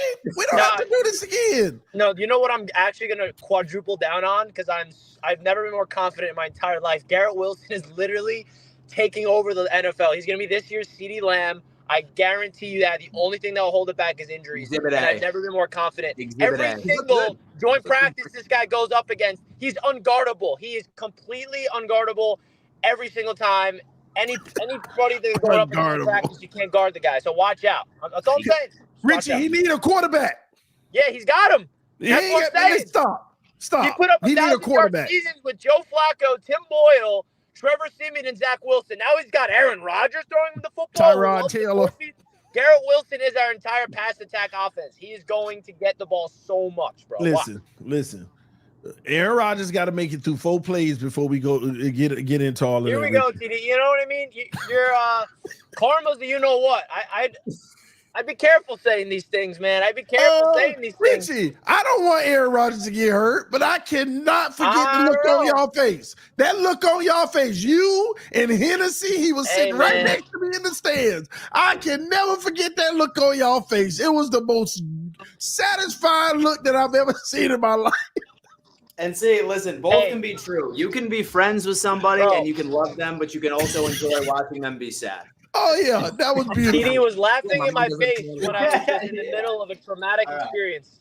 Yeah, I know. Look at that, man. Brian. Oh, man. So the division losers, but y'all haven't won the AFC East since the Bush administration. That comes from Brian right there. Hennessy came in and said, TD, we know how you really feel. Everyone saw the clip. The Dolphins Super Bowl was AI. the 70-point game. AI. Susu from New Zealand. What's up, Susu? Appreciate you. Having been on the roundtable in a minute, but shout out to each team's fan base. We all family up in here. What's up, man? Hope all is well. Best In one. New Zealand, baby. Absolutely beautiful. Best one. Anthony Padilla, Jets and Buffalo Bills will be the ones who will decide who wins the division. Anthony's coming on in, man. He's making it happen. We Wait feel a second. optimistic. With that. Dan feel- Mitchell, T.D. Finstock, and Colby. What? Did you guys play the brand new AFC East Roundtable event commercial we got made for this year's event yet on the show? Dan. We did not- Dan. Yo, we need you, bro. We need you for this producing stuff, bro. We just, bro. Oh my gosh. Should we play You it know after what? the super chats? Is it in the studio? It's right here. Oh wait, no. Actually, I don't know. Oh, No, yeah, it we're is. gonna here. get to the super No. chat, We can't and then just we're gonna play hype it, up Colby. that We event. gotta let the people know what they're about to witness. You're right. You're Crap. absolutely I You feel guys like have this is actually, like is it the loaded Richie up in moment. the is it loaded I up? see Jets Media Day. Richie didn't load it. Yeah. I I mean, do want to. I'll load it when I get home, but I do want to give a big shout out to Jets fans because Jets Media Day is officially sold out. And Wow. Let's go, Richie. 150 tickets sold. I'm Let's go. humbled, and it's going to be a ridiculous experience at Jets Media Day. I'm really excited, man. Bo Nix is officially the starting quarterback for that game. Bo Nix. So it's going to be fun, man. Rodgers versus Bo Nix on Jets Media Day. Shout out to all the Jets fans that's coming through. And if you're not coming to Jets Media Day, come to the Roundtable Sports events, baby. Week 6, Jets Bills. Week 14, Jets Dolphins. We'll play the ad when I get home. Yeah, we I got love Patriots it. fans already showing out to MetLife for the event. So I'm just saying, if we got Patriots fans showing out, better be Jets and Bills fans there too. That's what I'm Colby's talking coming about, through. baby. Colby's coming through. Y'all can talk Colby's all the coming crap to me that you Colby, you said can behind come stay in lines. my new apartment. How about that? Oh, hell This yeah. is going to be absolutely incredible. Folks, once Richie gets home, we are going to show you some cinema. I can assure you that. Hennessy Heisman, he says, we feel optimistic because we saw the TD video. Glenn, I do not wish injury on anyone, but Aaron Rodgers has been hurt the last 2 years. He used to be Iron Man. Hennessy Heisman, 201 healthy year, same result, 24 years. Yawn. Luis, when the Jets win the Super Bowl, what are you going to say? Luis I'll Gonzalez, give them their what's going on, props. man? Hope I all will is give well. them Woo, let them know, Louis. Let them know. They're so But scared. All right, good I'll luck be, getting past I'm the leaving Chiefs right and now, Ravens. but I'm going to join when I get home in a few minutes. So I'll see you guys soon. All right, See buddy. you, Gotcha. man. See you soon. Q Trucker is coming and saying all this pre-hype Wow, I is cool. almost hit We enter. all know who's the king of the AFC East. Go Bills. Q Trucker, thank you so much for bringing people back down to reality. Unfortunately, people don't see reality until it comes time for the end of December each and every single year. But don't worry. Again, for the 5th year in a row, they will realize reality in a very painful way. Sean is saying Richie is the best host. Jets, Jets. We're winning the Super Bowl. What are y'all talking about? We're winning the division. Tua trash. Josh Allen is awful. You lie to yourself. You lie to whoever. Jet it out. $2. They were being mean about the Jets and the fans. Jet it out's ratting on us, bro. Man, come on, Daddy. Come on, dude. Dude, that guy. don't tell me we got rats in the chat right now, bro. We can't be having that, man. Sean MD, what happened to Tyson? Hope he is okay. He retired from football, baby. He retired. He's still doing his thing. He's still doing his thing. He's helping us out with some back-end editing, hope all as well, but he retired from social media. Luis, come on, Richie. We need you over here. Go Jets. Luis, man. That's our good friend with the Mexican restaurant up in Richie's neck of the woods. I do want to try it out. I should probably wear a disguise, though, after that segment. Talking like this, yeah. Yeah. I should probably wear a disguise. I'm going to walk in as like one of those, like, I have a fake mustache on and like a hat so no one recognizes me. Sean MD, you also scared of the Jets? We're going to cook. I'm not scared. There's nothing to be scared of because Nothing to be scared of. So you could beat us twice and it still don't matter to me. We are going to cook y'all. Well, folks, I will tell you what, I have a special segment right now. Once Richie ends up coming back. And this segment's obviously powered by BetUS, folks. BetUS, hands down, the number one sports book on the face of the planet when it comes into everything. I'm talking money lines. I'm talking over-unders. I'm talking standard point spreads, player props, and every single sport on the face of the planet. I once saw table tennis lines, okay? So anybody that's interested, the online casino, anything you can imagine. BetUS has that rate. Well, Dan, you can't forget about the biggest thing right now. It's one of the biggest things in the world, right? You can even bet on politics right now. On politics, you can even bet on folks. And like I said, all of the lines for week 1 are right here, right in front of our faces. This is week 1? I will tell you what, this is week 1, Colby, indeed. I want to see where the Patriots are, actually. I haven't looked at this. What are we? You want to see where the Patriots are? Yeah, what are the odds on us? I'm just curious. It's probably not good. It's plus 9.5, Colby. You know what? I don't think it's going to be that much of a separation. I think it's going to be closer. Bengals week 1, bro. They are never good. They are never good. Hey, you know what? That is something to put into consideration. But folks, please do us a favor. Hit that link in the description. Sign up for BetUS because they have the best promo on the damn market right now. All right. They're matching 125% of your first 3 deposits all the way up to $2,000, my friends. A lot of free money. And if you know what you're doing, which a lot of you like to present yourself as ball knowers, you should turn that free money into easy money. All right. Sign up for BetUS. Always a good place. All right. So I'll tell you what.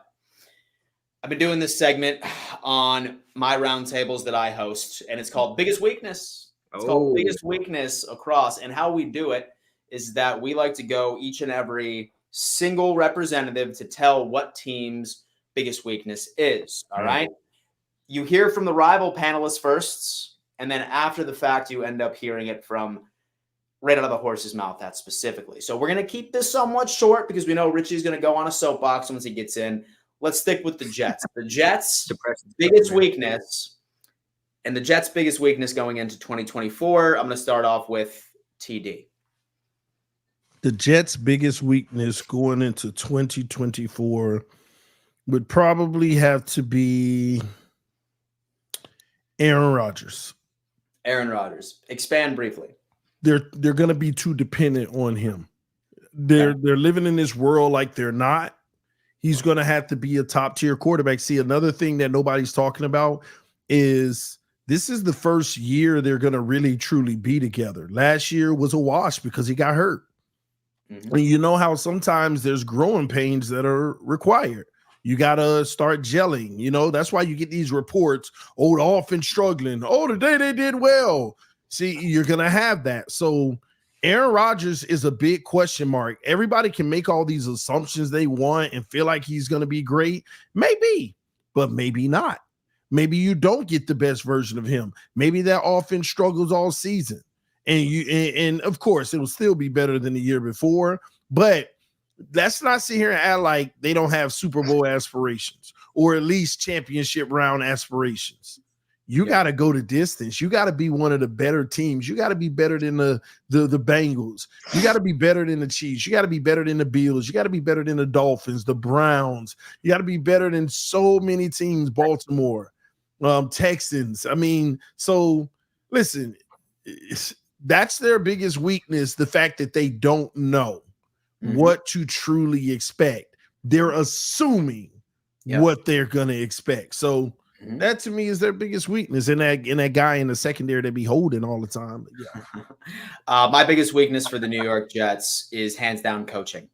All right. Last year, when the entire system ended up falling down, they lost some key players and specific rate of the position groups by itself. This coaching staff had the inability to rally its players, adjust, and be able to win. A perfect sign of that was that after like midway through the season where you saw these Jets defensive players just giving up, not going out and putting 100% out. We even heard Richie say that this defense isn't trying, right? Because they were just so absolutely destroyed mentally. That drops back onto coaching. It sincerely does. And I think that they're playing a dangerous game. Shout out to them because they certainly addressed a lot of their depth concerns, particularly in the trenches. But it's all going to come down to what Saleh and company can do if they hit adversity. And last year, when you see your defense basically give up halfway through the season, not really putting out their full 100% effort, they better have some answers. Because anybody thinking that any NFL team is going to step out there and have 100% health, you need good coaching to be able to make adjustments. So coaching is hands down the New York Jets' biggest weakness going into 2024. Colby, talk to me. Interesting. So I'm actually going to kick this to an actual group here, and that's going to be the offensive line. You know, I think Aaron Rodgers coming off of that season-ending injury, he has some mobility to him, but again, coming off that injury and being as old as he is, I think we're not going to see too much of a mobile Aaron Rodgers. That's not to say he'll never scramble. That's not to say he'll never dance around the pocket, but I think ideally he's going to be someone who stays in the pocket, steps up in the pocket, and that is going to require a consistently good offensive line. If you're going to get the production from Garrett Wilson, if you're going to get it from Malachi Corley, Aaron Rodgers, it all starts up front. I put so much more stock into the trenches than I think a lot of people do, and I think people need to start respecting it a lot more, especially the offensive line, because that really will determine the success that you have offensively from running the football, you know, with Breece Hall and whatnot, and then also what you're going to get with the passing game with Aaron Rodgers. So I think for me, the offensive line is going to be that biggest weakness for them, just because they're not very deep with their depth. Now, I don't love all of their starters. I think that they can very much get by if they all stay healthy, but there's some older guys there, and I think that it's very, very, very unlikely that they all do stay healthy for the majority of the season. Also, understanding the fact that they're playing on the worst field, the worst turf in the entire National Football League. You know, AVT, he deals with injuries. Tyron Smith, they're kind of pitting him to be the tackle there. He deals with a lot of injuries. Are you asking the rookie to kind of come in, and is he going to be that piece for you? So I just don't think they have enough depth for me to be comfortable understanding the fact that this offensive line is going to play really a major, major part. Everybody's talking about Aaron Rodgers. Everybody's talking about Robert Saleh, and those are great, great points. But for me, what's really going to determine the success on the field is not going to be Rodgers. It's not going to be the coaching. It's going to be the offensive line. And that's an absolutely beautiful thing. So Richie is not here to say whether or not that he agrees, but we will certainly get his take when he comes on. As we move on to the Miami Dolphins, Colby, I'm going to start with you. In your eyes, what is the biggest weakness for the Miami Dolphins? Yeah, I'm going to roll it with their defense, and, you know, maybe you can put that on the defensive line, but I'm just going to roll with the defense in period. The Miami Dolphins are doing something that's very, very interesting. I feel like in recent years, they've relied more on a little bit more youth there with their defense to get home and make these big plays. Right now, they're taking guys who aren't in their prime anymore. I mean, they're taking guys that were good at one point. I mean, if we're talking about 4, maybe 5 years ago, yeah, these guys are like some of the top players in the NFL at their positions, but they've fallen off and they're not these highly sought upon players that they once used to be. Now, I love Jalen Ramsey. I think Jalen Ramsey is still one of the best cornerbacks in the NFL. I think he'll still play well, but guys like Jordan Brooks, Calais Campbell up front, I believe. So you guys added, you know, I don't think they're going to be as good as maybe TD thinks. And I think what the Dolphins are going to do to rely on having this defense is what they're going to do is really the opposite of what they've been doing. Instead of youth and athleticism, they're going to rely more on these veterans and their knowledge and their football IQ in order to make these plays. I think with how athletic and how youthful some of these offenses that they're going to go against this upcoming season are, I think it's going to bite them in the butt at times. I think that their defensive line, their pass rush, it took a big, big step back. So I would say for me, the biggest struggle for the Miami Dolphins and what's going to take that biggest step back is going to be that defense. Not really worried about the offense. I think that they're going to be good. They have good depth, but I mean, a lot of the pieces you lost and the players you added to replace them, I'm just not as high on them as TD is. Okay. See my thoughts on the Dolphins. I think they are going to live and die by both sides of the trenches. I sincerely do. Number one, specifically their defensive line and linebacker core. I think that more than likely they are going to experience issues stopping the run. I still have a lot of respect for Ramsey. Still love Fuller, who they ended up picking up out on the perimeter. That's all well and good, but it's not even the yards that is my concern of what I think that they are going to be giving up at any point of the game. My biggest metric that I'm nervous about for them is time of possession, specifically. If you have a team with a solid run game that can walk out of there and they can simply just go out ahead and shoot time off of the clock, that's going to affect what they can do on offense. I like the Miami Dolphins run game, but what a lot of people aren't understanding is that, yes, they're fast, but as far as like a built running back that has the ability of being able to run in between the tackles, north and south, I have a feeling that they're going to struggle in that department at the end of the day. And if all of these teams are going out with a run-heavy attack from their offensive side of things, that is going to require the Miami Dolphins to exclusively transition over to the pass game. And from what I've understood on the offensive line, they've been struggling tremendously. Is Tua going to be able to consistently and score as fast as humanly possible if they're basically advertising exactly what they're going to do. I think time of possession is going to be the Achilles heel for that team this year. I would not be surprised if they don't come out on top in more than 5 games this year in that specific category. Time of possession, you heard it here right now, is going to be the Achilles heel of the Miami Dolphins. TD, thoughts on your biggest weakness from the team from what you saw so far? And say that you want to respond to something Colby and I said. No, I mean, y'all have your beliefs. I get it. You know, everybody has their perspective on things.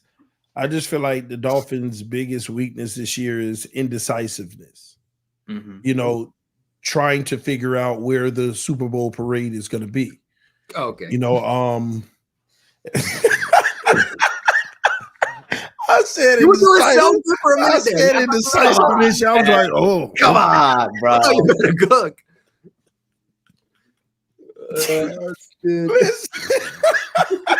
Oh, I ain't gonna lie, that was funny. As soon as I said indecisiveness, y'all like, oh, okay, let's hear this.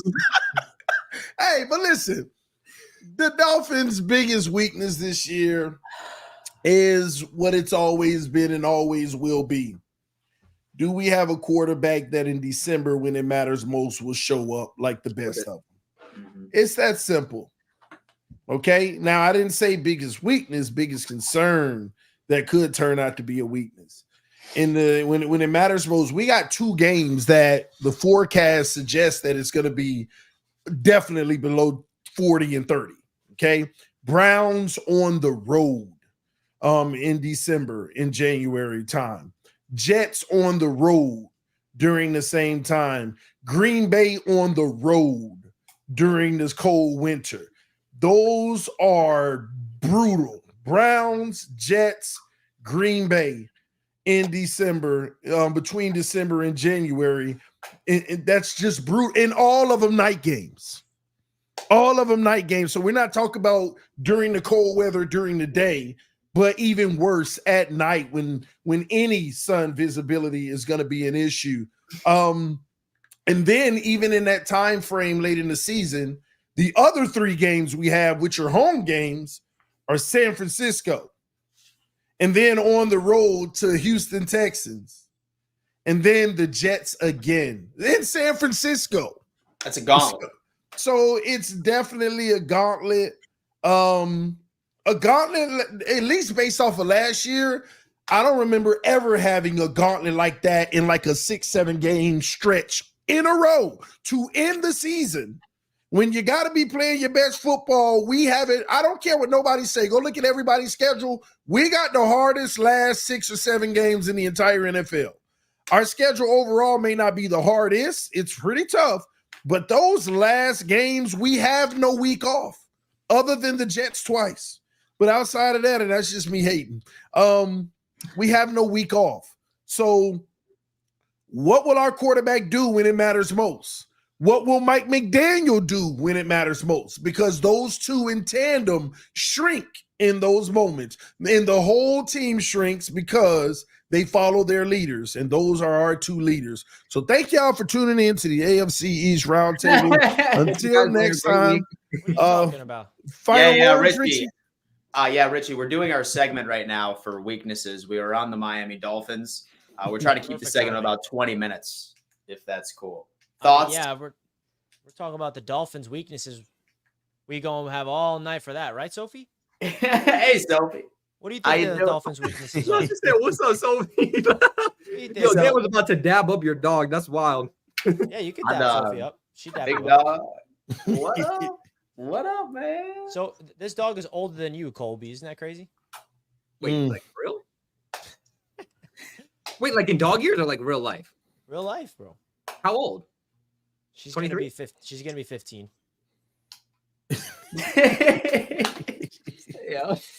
Yeah, guys, I'm 14, so Yeah. Me to the Yeah, Man, we're breaking all think- kinds of child labor laws. Labor laws. Yeah. These labor laws are crazy right now. We're just labor law. All right. So now that I'm here, I'm sick of this talking crap about the Jets when Richie's not here. Now that I'm here, let's hear it. What do you guys got to say? We're in the middle of our segment. Let's finish our segment. We'll talk about Finish the segment. Yeah. Yeah. Make Dan Mitchell's life better Do with you, editing. do you want Richie to go on over and give his thoughts about the Dolphins, or do we want to revert back to the Jets real quick? See what his biggest weakness is? All right, Richie, start off by giving what you feel the Jets' biggest weakness is. I said coaching.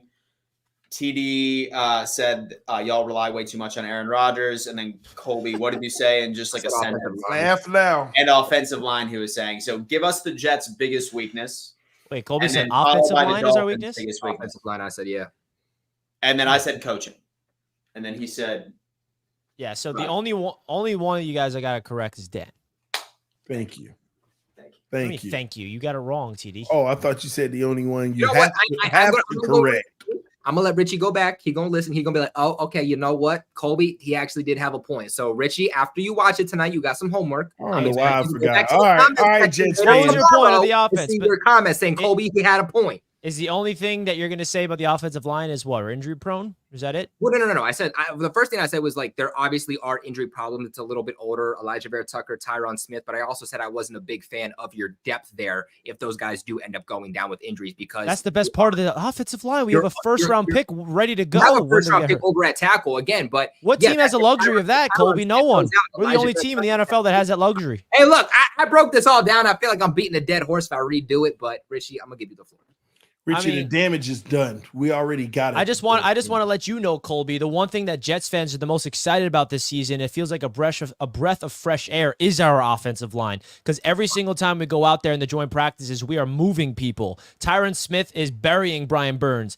Tyron Smith is a generational left tackle out there, healthy. Morgan Moses out there. John Simpson coming from the Ravens. Joe Tippmann making that year 2 leap. Elijah Vera Tucker, never an issue with his talent, it's health.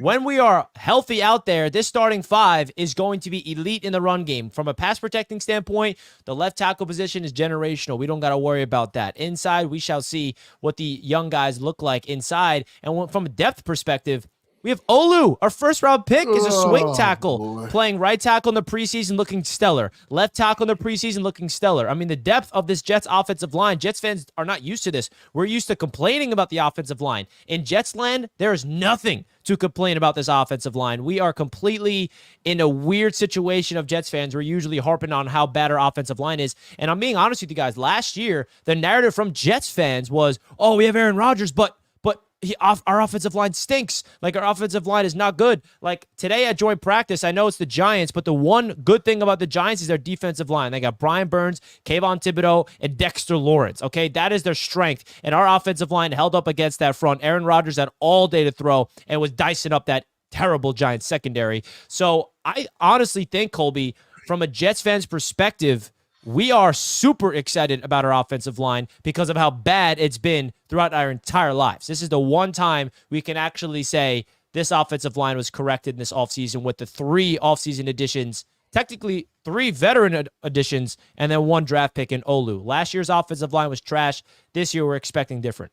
Still won't help you. Richie. I really Still do. won't help us, TD. Don't even get me started about your offensive line. Then don't get started then, Richie. Bro, your offensive line is like Stop, Lester Richie, Cotton. stop. We get rid of the ball quick. We get rid of the ball quick. So that's a great segue because as far as the Dolphins' weaknesses, I ended up saying the trenches. I think time of possession is going to be their Achilles heel. TD was saying that it was them playing in December. And then Colby reminded me what you said about the Dolphins for their weakness. Dolphins for me was their defense. Their defense. Richie, thoughts on the Dolphins' biggest weakness from an outside perspective? I mean, it's really obvious. The Dolphins' weakness is themselves. Whoa. It's Tua. That's why That's we deep, gonna bro. win. That's deep. It's That's why we gonna Tua. win. When are we going to see Tua do what he needs to do? That's what Watch. he- It's going to be the same story. Rinse and repeat. TD's going to be out here. Tua, MVP. Dolphins fans in the chat spamming the Dolphin emoji. See Tua? Oh, he had 300 yards. All these things. He's going to put up all the numbers, and then when it matters the most, he's going to crumble. You a hater, Richie. Okay, is that a hater or is that me just telling you what happened? You scared he gonna light Aaron Rodgers up this year. That's all. You don't want Aaron Rodgers Okay. to be better than him. Dolphins you don't fans, want let him me better know than where Aaron the Rodgers. lie. Let me know where the lie is in what I just said. That Tua lights up the NFL in the regular season, and when you need him to come through in big moments, he fails. Is that a lie or is that me being No, a it hater? ain't a lie, not a Richie. lie. I said it It's not a myself, lie. but you still scared of him because you can't beat him. He is undefeated against your organization. And this is what I have to say to that. I don't hear nothing, Richie. Congratulations. I mean, listen, right. I'm not going to sit here and make excuses of our quarterback play because the quarterbacks we had against Tua is abysmal. Do I have to mention it? All you Dolphins fans that run these victory laps around Tua being undefeated, can we just talk about what Tua does in those games? 6 touchdowns to 5 interceptions, 2 of those 5 being pick sixes to our backup cornerback, Brendan Eccles. Stop pretending like Tua's the reason why you're winning these games. It's because of how atrocious our offense is every time we go up against you guys, okay? It's not because Tua's dicing us up. That's not the cause of your victories. Tua just happened to be under center when you go up against our putrid offense, which will not be the case this year. Yeah, but Richie, you made a bold claim like a week or 2 ago, which was so blasphemous and delusional that y'all gonna sweep us this year. See, there you go again. See, this is what I was talking about with y'all Jets fans earlier. Y'all got the gall, y'all got the nerve to think that y'all are something now, that you have a right to come at Dolphin fans like you gonna sweep us. That is total disrespect to even suggest that you would sweep us. Richie, it ain't even possible to sweep us. Y'all the ones that's been getting swept, and all of a sudden y'all gonna sweep us? What's different? Aaron Rodgers? Aaron Rodgers is the difference. TD, why are you making it seem like Aaron Rodgers compared to the quarterbacks we had played against you guys is not a big difference? Why are you lying? I told y'all relying too much on him. Y'all think he gonna come and be your savior. All right. Our savior? All right. Do you guys, Colby, do you expect the Jets to win football games with Tim Boyle and Trevor Siemian and freaking Zach Wilson out there? And if you put Aaron Rodgers besides those quarterbacks, is that a difference? Or am I just losing my mind? Is that not a significant difference? But I think the way that people talk about the Jets with how amazing your defense is and your O-line and your running backs, you guys should still, despite a bad quarterback, win a certain amount of games. Now, obviously, the quarterback 7 is what we capped out at with bad quarterback play. Aaron Rodgers is obviously a better quarterback, but like I told you earlier, Richie, we kind of all have to meet in the middle on the expectations about Aaron Rodgers. I think Jets fans are super over optimistic to where there's people saying MVP Super Bowl for the Jets. That's not what I'm saying. The quarterbacks I mentioned were literally bottom of the barrel, don't belong in the NFL. Tim Boyle doesn't belong in the NFL. Zach Wilson can't even win in the Broncos quarterback room. Trevor Siemian is washed and not even a quarterback in this world anymore. Those are the quarterbacks that we trotted out there in those games. That's my point. Aaron Rodgers can be literally the 15th best quarterback in the league. I don't care. We will still beat the Miami Dolphins with how loaded up we are around this team. He's in Zach Wilson at times last year. It's wild. It's wild. I remember some Jets fans glazing Zach Wilson like, you know what? He's actually not that bad. He's actually doing pretty good. And now we're talking probably beat him. That's why. Folks, I'll tell you what, man. We heard the Dolphins and the Jets' weaknesses. It's over for them. Now let's talk about the Buffalo Bills' weaknesses. What are all of you licking your chops over for the Buffalo Bills in 2024? Well, this is the biggest obvious one. Rooting for their demise. Surprisingly enough, once it gets to my turn, I think you guys might actually be pretty surprised. Colby, biggest weakness for the Buffalo Bills. Talk to us. Yeah, I was kind of going back and forth with myself because I think that realistically there could be 2, but I think my number one has to be the wide receivers. Now, I was thinking about going with their defense. You guys, obviously, I think losing Matt Milano, I want to say was for the season already. Was that confirmed, Dan? Yeah. He might be back in December, but might be back in December. So the chance he comes back, but obviously all the pieces you lost, veteran aspects this offseason, you lose another one here. Like it's going to be tough. You took a lot of hits, but I do still believe that you have good enough coaching to where despite those losses, you can still make it look a little bit better. The offensive side of the football, that's where I get a little bit more concerned. Now, I don't think it's necessarily going to be as bad as I heard some people say. I think mentality, and I've said this several times, mentality in football goes a lot farther than people think. It's not just the physical side. And I saw a video on Instagram the other day or Twitter of Josh Allen like playing peekaboo with Keon Coleman. So the vibes already look better in Buffalo. But I do still look at that wide receiver core and I say there isn't one true number one threat. Now, I like Dalton Kincaid at the end of the day. Maybe I should say pass catchers and not just wide receivers because I like Dalton Kincaid. We're expecting him to take this this year 2 leap and be your number one target, but he hasn't done anything yet to showcase that he'll be utilized that way or can be that guy just yet. I have faith that he can be, but we haven't seen anything yet.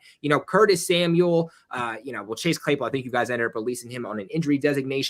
There's just not a lot of proven guys. I think you have a lot of good number 3s, number 4s, some number 2s in there, but there's no guy on your roster that is a true dictating number 1 guy. And say what you want about Stephon Diggs last year. He was a cancer to the locker room, but he would dictate coverage. He would dictate getting double teamed at time, and that would open up some of these other wide receivers. Right now, I just don't know who that is on your roster, which I think is going to complicate things at times. You hope that you'll have a running game to rely on for a little while as these wide receivers develop, as you start to figure things out. But even your running game over the last few years has been very inconsistent. So is that something you guys can rely on? So I definitely have to go with that number one pass catcher for the Buffalo Bills as their biggest weakness. Got it. What you got, TD? I'm gonna be honest. I'm not trying to troll, but there's so many weaknesses for the Buffalo Bills that all I could do is sum it up to probably your biggest weakness would have to be the existence of the Lombardi Trophy. Oh my God, man! How did I know that you would have? Go ahead, talk. It's not y'all. It's not y'all. It's Patrick Mahomes. Yeah. It's Tua Tagovailoa. It's quarterbacks that he's pretty much better than yours. So at the end of the day, the Buffalo Bills, they have no future. This is me and Richie was talking about this earlier. Why do y'all think y'all got any better? Like you didn't get any better. Like, you know what their mindset is, TD? We figured it out last week. Mm-hmm. Addition by subtraction or something like that. They didn't get better. They didn't get worse. They're the same. That's what they say. Mm-hmm. Yeah. Like, come on. Like they had solidified players. You know what I mean? Solidified players at the position. Now they're replacing them with young talent. That's good talent, but y'all act like they're just automatically going to be better than the ones that you lost. Mm-hmm. I know you got younger. Maybe in 2 or 3 years, they'll reach that peak like those guys, Trey, Poyer, and all of them.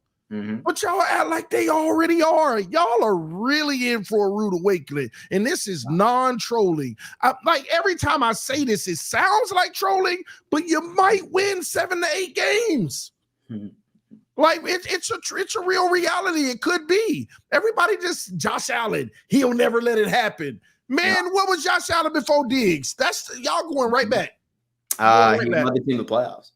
The weak AFC. Richie, biggest weakness for the Buffalo Bills. And before I take it, and don't worry, Bills Mafia, I'm going to address all of these when I get to my weakness. But go ahead.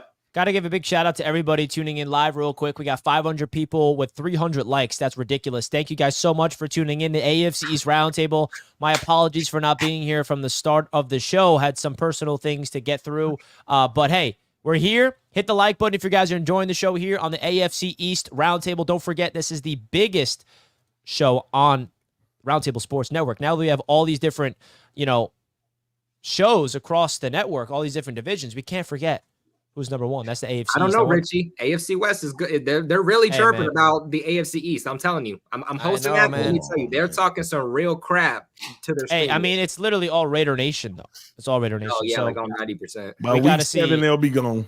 Yeah, right.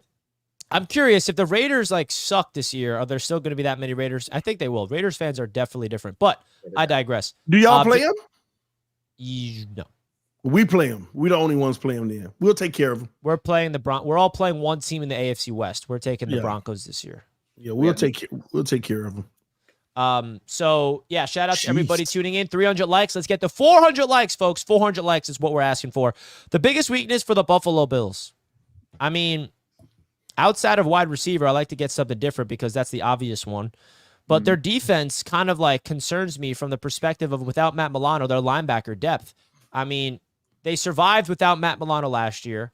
And the Buffalo Bills last season, I feel like people are forgetting, they sucked to start off the season. Mm-hmm. Josh Allen was struggling. He was turning the ball over. The Bills' offense was a mess. And what they did was smart. They got rid of their offensive coordinator. They elevated Joe Brady. And then they started rolling. Now, how's it going to work? There's so much youth on this roster that there's going to be so much expectations from guys like Curtis Samuel, the only veteran of that group, MVS, another veteran of that group, to kind of elevate the young guys of Shakir and Keon Coleman and Dalton Kincaid, who's still young. I mean, I do like James Cook. I think he's a dynamic running back. But the Buffalo Bills the only way I see the Bills coming out on top and being back to if they win it this year, 5 straight AFC East champions. This is the only way they do it. Their defense has to be elite because their offense is not going to be. Like, their offense will be good in times. There's going to be games where Josh Allen goes crazy. There's going to be games where Josh Allen just turns the ball over a lot and the defense has to be able to, win an ugly game. I don't know if I trust this Buffalo Bills defense with the Matt Milano injury and all the players they lost on defense. Like, did they make an offseason addition on the defense? I know people are going to say Rasul Douglas. That was an in-season addition last year. Like, who did the Bills bring in on defense that's changing everything? You have to get Von Miller healthy. Von Miller needs to be that guy for you guys this year. Greg Rousseau, is he still on the team, I believe? Yeah. You got Greg Rousseau. Ed Oliver is a guy that definitely could take another leap. He just got paid. I mean, you need your guys up front to get home, rely on the pass rush, because without an elite level defense, that's what made this Buffalo Bills team hard to beat. It's because they have a dynamic quarterback mixed in with a very good defense. If your defense takes a step back this season, you guys are done. Mm-hmm. And when I say done, I just mean you're not the same Buffalo Bills you have in the last 4 years. Mm-hmm. And I think that's what Bills fans need to start realizing is their defense. And now the one thing that the Bills do have that gives you some benefit here is a very, very good defensive-minded head coach in Sean McDermott that can kind of sustain these injuries. Okay, we have injuries at this point. We need to get the most out of this young guy. Sean McDermott is a good enough coach to get the most out of his players depth-wise. And that's really what it comes down to. Like, if the Jets, for example, hypothetically lost C.J. Mosley, bro, that is the captain of our defense. Matt Milano is that for the Buffalo Bills on defense. So it's going to be hard, and I know that the Bills won last year without Milano, so they have experience as a defense to win without him. But Josh Allen is going to have to put the team on his back on offense, and there's going to have to be a rising star on defense in order for them to be contending in this AFC conference. So I'm kind of questioning that defense right now to see what kind of defense they are, because they've been elite the last few years.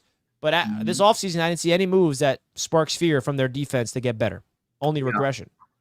Super interesting. All right, so first off, I want to start off with the offense, right? And then obviously this entire offseason, everybody has been obsessing over, all right, Diggs and Gabe Davis are gone. But I want to point out a couple of teams and offenses in this league last year that did very well, that have a very similar DNA to what the Buffalo Bills are going to be putting out on the field, what they are attempting to put out on the field. Solid offensive line, great quarterback, solid run game, solid slot receiver, and a solid tight end. Those two teams that ended up coming to mind were the Baltimore Ravens and the Kansas City Chiefs. Exact same DNA. You had Zay Flowers, who was predominantly out of the slot last year. You had Mark Andrews as a tight end. Great 1-2 punch at the running back, great offensive line, and a mobile quarterback. So this whole DNA of, oh my God, there's no receivers on the perimeter that are really going to be a threat for this team. That's exactly what Joe Brady is planning on doing. That's exactly how he ran the offense last year when he took over from Ken Dorsey. So the focal points of the Bills offense were on full display last year. All of those names I just mentioned were our offense, hence why we ended up getting hot. I'm happy that Joe Brady, he was going off of what Ken Dorsey's playbook, right? Like when an offensive coordinator takes over in the middle of the season, he's not writing an entire playbook in 5 days and then automatically implementing it. He's taking what was already in and he just took over as the play calling responsibilities. Now we have a brand new playbook that goes into it. I think that we're going to see more unique and interesting play calls, but I like this DNA a lot. It's proven. And so the Chiefs have been running it for a very long time and the Ravens have been running it for a very long time. And what we all have in common is that we all have a top 5 or top 3 quarterback in this league. So as far as the offense and the perimeter receivers, never really has been much of an issue for me. Defense, like Richie said, losing out on Matt Milano sucks for sure. I would have loved to see him and Terrell Bernard go together. I think that they would have been rivaling Williams and Mosley as the best duo in linebackers this year. I sincerely believe that. But so the Buffalo Bills last year, when Milano went out, they ran a lot of dime packages, 6 DBs on the outside, and only Bernard was out there as the linebacker. We have Rasul Douglas, we have Taron Johnson, and Christian Benford coming back. That was the overall situation. Safeties, as far as Poyer, as far as Hyde, we have only had 7 games in the past 2 years where both of them have played together at the end of the day. It has always been a mix of Hamlin. It has always been a mix of Rapp. It has always been a mix of what have you. I love Sean McDermott. I love what he's able to do with this defense. The biggest weakness, and I'll be completely honest with you, and I'm very concerned about this, his name is Tyler Ass. It's not Tyler Bass. It's Tyler Ass. The kicker position. Through practice for the past 3 days, Tyler Bass went 7 for 13 the past 2 days in field goal attempts. Just over 50%. So, yes, I am sincerely worried about our kicker. So many games, the Buffalo Bills were close. They came up last year. We only lost by a couple of points out of all of our losses, never more than a touchdown. And if Tyler Bass starts booting wide right when it matters most, I am going to pull my hair out. My biggest weakness from my eyes, what I have seen, is the kicker. Tyler Bass. Wide right. Wide right. Don't break my damn heart. Greg Zuerlein hit a 56-yarder in the preseason. We're good at kicker. It feels good, man. That feels good. Don't feel TD good. Really loves the New York Jets and that positivity, don't he? Yeah. So you're concerned about a kicker missing kicks, but not Josh Allen giving up 6. Nope. No, I'm not worried about that. That's y'all problem now. I am curious to get your guys' thoughts of a new of a segment here. 7 wins. We still need to talk about the Patriots. Oh. Which should be pretty quick. The whole team. Yeah, no, I mean, the whole team. There's not too much. I mean, you guys have a lot of options to take from here. So, like, if anybody says the same thing, I'm gonna be kind of disappointed here, guys. Like, come on. So the Patriots for me is that they traded away, and their only redeeming factor was their pass rush in Judon, especially with Barber not coming back at any reasonable time. I think it all starts with the pass rush. If you can't bring it home, then I think your secondary is going to suffer. Sure, you were talking about that y'all might be able to implement some blitzes, but are your corners going to be fatigued by the third quarter? And are some of these elite quarterbacks going to absolutely chew up the middle of the field when you bring these blitzes in? So, yes, I would say they get home. As long as they get home in 2-3 seconds, no. I mean, that's the point. That's the point of the blitz. Get to the quarterback as soon as possible. I mean, if our cornerbacks are having to sit back there for 4, 5, 6 seconds, then, I mean, it probably means that the blitz ain't getting home anyway. Something needs to be altered. Absolutely. Richie, thoughts on the biggest weakness for the New England Patriots? I mean, the weakness for the Patriots is just a loaded question because you have question marks everywhere just because it's an unknown team. I mean, this isn't a weakness. It's more of a giant question mark that I'm the most intrigued about for the Patriots because what I know to be the New England Patriots is one thing, an elite head coach. This is your first year without him. Who is Gerard Mayo? We don't know yet. Second youngest head coach in the NFL. I think a lot of people are just like glazing over the fact, like we're all obsessed with like the roster that the Patriots have. What about their head coach? Now, we can't have any opinion on Gerard Mayo yet. We need to see what this team looks like this year to have an opinion on it. Preseason and training camp, you can't really look at a head coach yet. So I'm not saying it's a weakness. It's just a question mark because that's what I'm most intrigued about. Because no matter how bad the Patriots have been, like post-Tom Brady era, they were always competitive because of Bill Belichick. But now they're bad, and now they don't have Bill Belichick.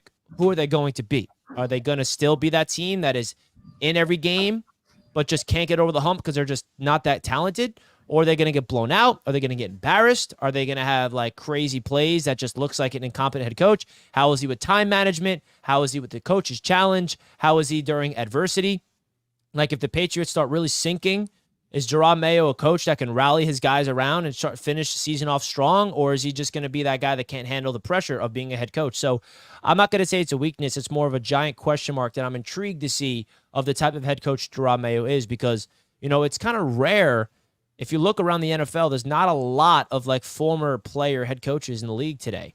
I could be wrong there, but usually it's like a coaching tree type of thing. You come up as a coach, as a coordinator, you're a quality coach, and then you get brought up. Like Gerard Mayo is one of those rare former player head coach. I know there are some players out there that are head coaches in the league today. I'm not saying there's none, but it's a rare thing. And I think Gerard Mayo, has a lot of shoes to fill here because the Patriots have been looking for their new quarterback since Tom Brady, and they're hopeful that it's Drake Maye.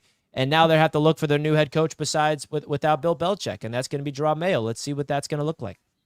Yeah, I think you hit on a really interesting point there, just real quick too, Richie. One thing I'm not concerned about, though, is from a defensive side of things, just because obviously Gerard Mayo, he obviously was a linebacker for the Patriots for the longest time, all pro, Pro Bowler. Like, he was a very, very good linebacker. I'm not worried about his ability to teach the defense, learned under Bill Belichick. Really, every single part of the coaching side of things for the Patriots defensively is the same. Just the head coach is different. And really, the entire offensive coaching staff is completely new. So I think that, for me, in terms of the coaching, is where those biggest question marks are going to lie. And for me, I don't need Gerard Mayo to be Bill Belichick, because Gerard Mayo said himself not too long ago, being a head coach doesn't need to be all about the X's and the O's. It's really about how can you rally a team around each other? Can you get them motivated? I want to see Gerard Mayo be more of a Dan Campbell or a DeMeco Ryans, rather than I want to see him be a Bill Belichick. This is also a theory that I'm kind of working on here slowly and surely, but I think with players entering the league in today's NFL, coming from the collegiate level, players have never been so soft, like, respectfully, right? And that's okay. I don't think that players respond in today's generation to coaching the way that they used to, where it was hardcore, kind of like military-esque, right? Even with Tua didn't react well to Brian Flores, who was under that Bill Belichick tree. I think right now players want a player's coach. And I think if that's what Gerard Mayo can be, I feel a little bit more confident in that. I think that Gerard Mayo should be looking to be more like a Dan Campbell. And I think that's a more realistic approach there. So that's just kind of my take on that. Wishful thinking. All right. Well, real quick, the Patriots biggest weakness, I'm with y'all. And it's not even a weakness, because we don't know. Like y'all say, it's the coaching. Will he be able to transform this team? Will he be able to get the most out of all these players? Will he change the culture in New England, with it being, inheriting a lot of the past of Belichick? So Patriots, there's not high expectations, but it's just really, can they, compete this year and show fight while losing? That's just the reality. So that's what I would be looking for. It's that simple. I don't have anything to add to that. But ladies and gentlemen, I actually have to leave earlier tonight. Thank y'all for tuning in. I just wanted to say I appreciate y'all supporting the AFC East Roundtable. We're not going to let any Roundtable beat us. So thank y'all for coming through, hitting the like button and subscribing. We're almost at 15,000. I got 2 sons with pneumonia right now, so I need to clock out and help the wife on duty. Yeah, no, man, we totally. They running around just fine. They had a bad cough. We took them to the doctor. Doctor said it was pneumonia, but they seem fine. But keep in your prayers so nothing turns bad. All right. So love y'all. Appreciate y'all. I'm just gonna go help the wife out. All right. I'll see y'all tomorrow. Peace. Peace out, TD. Oh, I was about to hit end stream. Let me get out. Oh man, thank God. I almost did that. Don't do that. And folks, thank you so much for hold on. Thank you so much for the segment powered by BetUS. Wait. So this is a segment powered by BetUS that I wanted to get into. No, I was wrapping up the last segment with powered by BetUS so I could save myself some editing. Dan, did you give us your Patriots weakest position or biggest weakness? Yeah, he started it off. Yeah, I started it off. What would you say again? I said pass rush. It's offensive line, guys. It's their offensive line.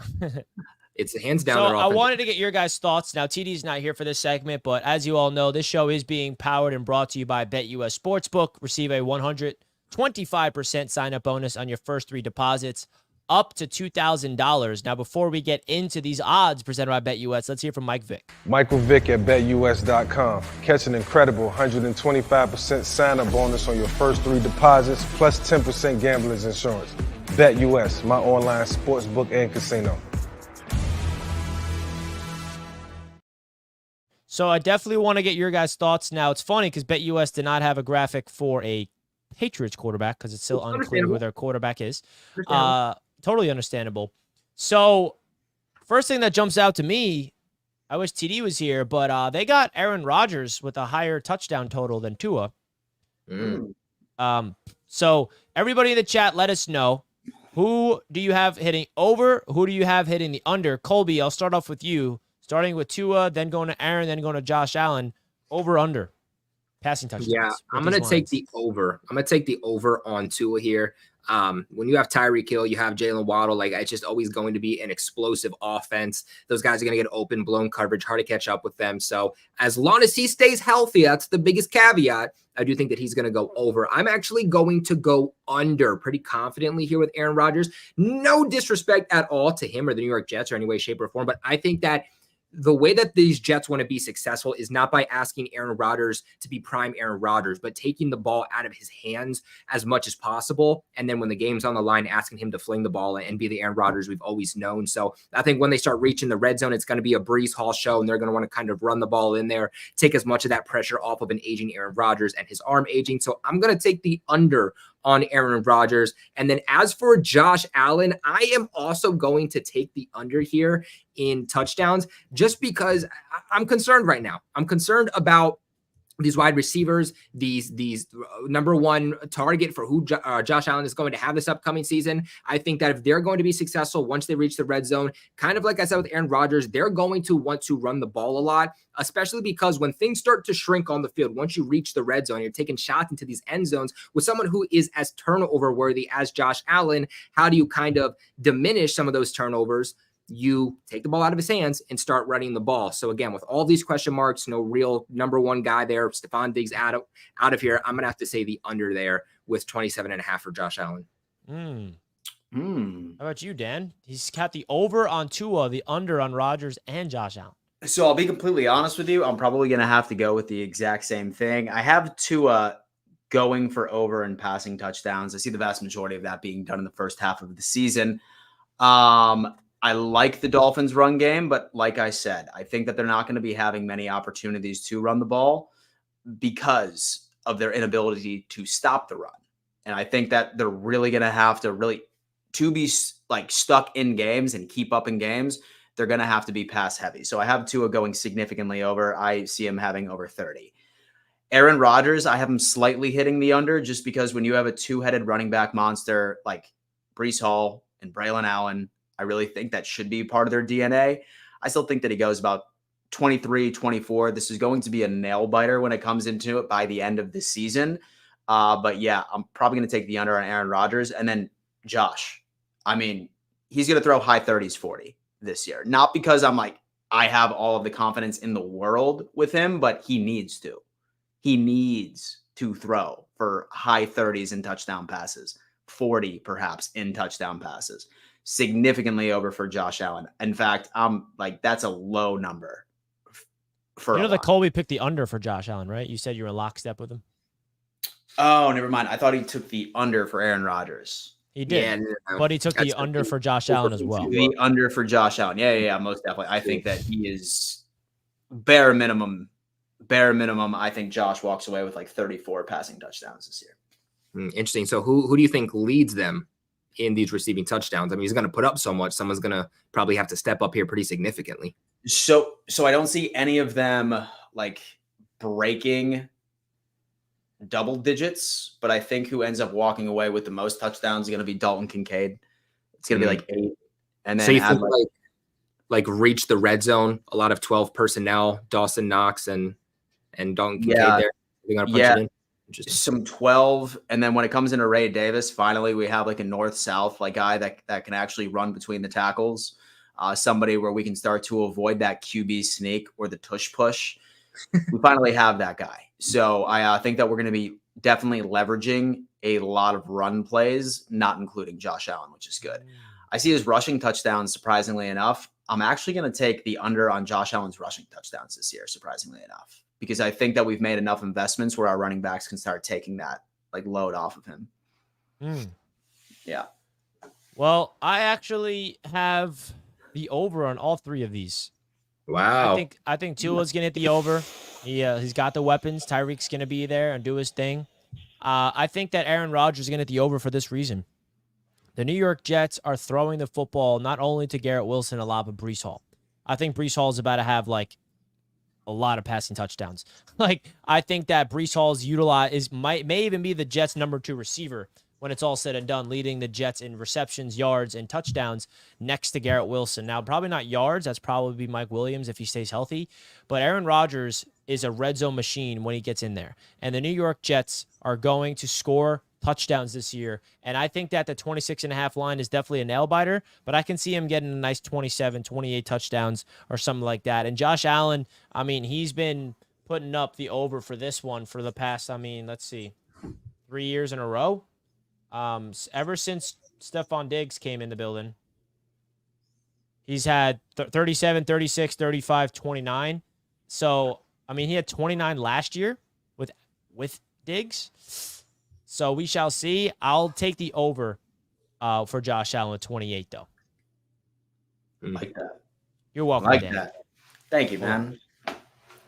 Thank you for being nice. Absolutely. Nice. Absolutely love that. Well, I'll tell you what, Richie, listen, you were hyping up in the car. I don't know where he is right now, but he was hyping up this commercial that has to do with the events. You loaded it. Oh, yeah, by the way, I did want to give one more announcement real fast, guys. Again, for anybody that missed it at the beginning of the show, we are revamping the Patreon segment. We are not having one tonight, but stay tuned to where we announce our AFC East Roundtable Hotline show, which will be releasing sometime next week. It is going to exclusively be a call-in show. So no more 2-minute time frames. It's going to be literally a show exclusively for all of our call-ins. Super excited to announce that and hear us out. Okay. If you guys want to be a part of this, simply go to our Patreon and sign up right now. It is the $10 tier, and you will have full access to the AFC East Hotline show starting very, very soon. Now, Dan, don't forget the caveat that TD put on this earlier, right?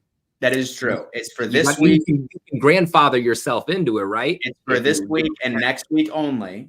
It's for this week and next week only. It's the $10 tier for you to be able to come in. Once the season starts, it becomes $25. So if you want to be a part of it. Did you open up the $10 tier? Because I thought it was locked. I believe it's still open. Did you open it? Because I'm pretty sure we locked. I mean, let me do that now. Yeah. So everybody's probably trying to. What the hell? People are trying to sign up probably. And it's locked. Let me see. So that's all right, exciting, Richie. though. Yeah, Richie. While I'm doing that, I feel like you have some cinema that needs to be shown. The commercial. You think I got some cinema, huh? I think you got some. That's what you said, right? Got some cinema to show us. Yeah, I mean, the cinema is simple, folks. We're doing the business this season. We're going to MetLife Stadium for the AFC East Roundtable event at MetLife Stadium, and then we're going to Miami, all right? And we want you guys to come through because we do this once a week, now multiple times a week, where we come on and we talk trash. But the best thing about this is last year when we had our first event, it was so fun to have everybody in person. I want to meet you guys. I mean, one of my favorite things about what I do is meeting all the fans and meeting all the subscribers. So check this out. If you want to get an idea of a little taste of last year's event and what to expect in this year's event, this is what it's going to be. You won't want to miss this. Roundtable Sports is throwing 2 huge events this 2024 NFL season. Come join me, Richie from Jets Media, TD Finns Talk, Dan Mitchell, and Patriots Global for an unforgettable game day experience. Week 6, Monday Night Football, Bills vs. Jets at MetLife Stadium. Your ticket comes with an all-inclusive tailgate party hosted by Gotham City Crew, food, drinks, live DJ, and more. Also, come witness the AFC's Roundtable live in-person show from the tailgate. And last but not least, you will get access to the MetLife Stadium's turf for the pregame and witness the national anthem before primetime football kicks off. Our second event this year is going to be in Miami for the first time. Week 14, New York Jets versus the Miami Dolphins. We locked down our own private corner terrace at Hard Rock Stadium, exclusive for our group. Saturday night, join us at Miller's Ale House for an awesome meet and greet. Jake Asman will be a special guest for this event. Email us at afceastroundtable@gmail.com for more information on how to secure your tickets. So it's going to be a movie, man. We want you guys there. The tickets are available. The links are in the description, folks, to go onto the website. You simply click the website. For example, this is what it looks like for the Jets event, Roundtable Sports event, Buffalo Bills versus New York Jets. We try to get the most affordable prices for you guys based off what the tickets are being charged. This ticket for the Jets Bills, Monday Night Football, you get an all-inclusive tailgate. You get pregame access to the MetLife Stadium turf before the game kicks off, which is really cool. And then we're going to be sitting the upper sideline all together. You click the Buy Ticket Now tab. There's 22 tickets left to this event, folks. 22 tickets are left for this event. And then the other one, we're going to Miami, baby. We're going to Miami. Now, last year we went to MetLife, which was cool. We're going to go back. But this year, we're going to Miami. We're going to Miami. Miami. This is going to be fun, man. We got our own private corner terrace. We got a Saturday night planned at Miller's Ale House. It's going to be a lot of fun. A whole weekend. Jake Asman will be there representing the Jets as well. There are 41 tickets remaining for these. This one is until December, so you definitely have time to purchase your tickets, but tickets are limited, and 41 tickets remain to be purchased for this event. The price is at $280 per ticket. Comes with everything you see here. Saturday night meet and greet hangout with the Roundtable Sports crew at Miller's Ale House. Also, entry into the game on Sunday, an exclusive private terrace overlooking the field. Come join us as we celebrate one of the biggest games of the season in the AFC. So you can watch the games with us, all right? So it's going to be a lot of fun, man. It's going to be a lot of fun. Now, let's get into the Super Chats. There's been a lot of Super Chats coming in. Dad, do you know where we left off? Oh, you know what? I sure do. And Izzy comes in and says the Dolphins lack resilience. They crumble late. And that was actually what TD did mention. I will give him credit where credit is due. He did mention that. They just, when it matters most in December, it just doesn't happen. A super sticker from the Dolphin fan. Yo, was that Richie? Yo, Richie, that's you. Is that little Richie? Oh, my gosh, bro. He took an 8-year-old wild. Richie and put me in that meme. You guys need to chill. I love you guys. Richie, the GOAT is back, and no way TD is back in the Tua delusion syndrome. Shout out, Sean. TDS. It's I love you, official. Sean. Let's go. Healthy Tua equals same result. Julio Garzón. Bills in for a rude awakening. Offense had some trash outings in their 5-game winning streak last year, and defense won't carry Allen in the regular season this time. All right, listen, man. You know what? Set yourself up for disappointment, man. In fact, I'm going to get your advice because you are so good at, dealing with disappointment every single December. So reach out to me and tell me how you cope because I would love that.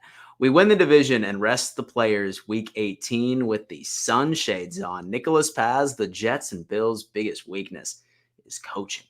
Nicholas Paz coming on in. Wow. Q Trucker. We heard it all before, Dan. Go Bills. Indeed. 4 years in a row. About to be the 5th. Absolutely love it. Hennessy, Heisman. Dan better order a lot of vape pens this season. I don't vape anymore, baby. It's all about them Zinchinos now, baby. Let's go. He's healthy now. Yeah. I'm healthy now, all right? I mean, I suppose it depends who you ask. My doctor or my dentist. I don't know. Even with losing Milano, 8 returning starters. Look at that, baby. That's what I'm talking about, man. Matthew to video. Hey, you guys, what is good? I just got back from Canton, Ohio, visiting the Pro Football Hall of Fame, and glad football is somewhat back. It's awesome. I want to do that. Bills. It is 2 weeks away.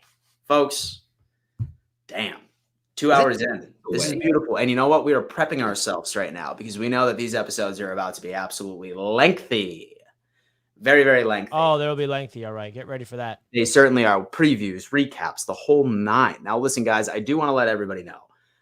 If you're a Bills fan or if you're a Pats fan or if you're a Jets fan or a Dolphins fan, I highly suggest that you subscribe to each and every single one of these panelists that are on this show right now. If you enjoy trolling us on this show, I promise you will enjoy trolling us on our individual channels as well. Our goal is obviously to grow Roundtable Sports to huge heights, but we also want to make sure that all of our creators also end up getting some of that growth as well. So if you are a fan of any other Roundtable, the North, the West, we ask the AFC East, man. Subscribe to each and every single one of those Roundtables. Subscribe to all of our talent over at Roundtable. Show them some love right there in their chat. Troll them if necessary, however you feel, because we're really trying to take over media when it comes into covering the NFL. We're not giving you this beat reporter stuff. 9 times out of 10, these people aren't even fans of the team. They just get hired in a random news station and they need to cover the team. That is basically how it plays out. We are actual fans giving you actual coverage. Actual. Real fans, real coverage. Damn, I'm cooking. Hell yeah. Colby, Real fans, real coverage.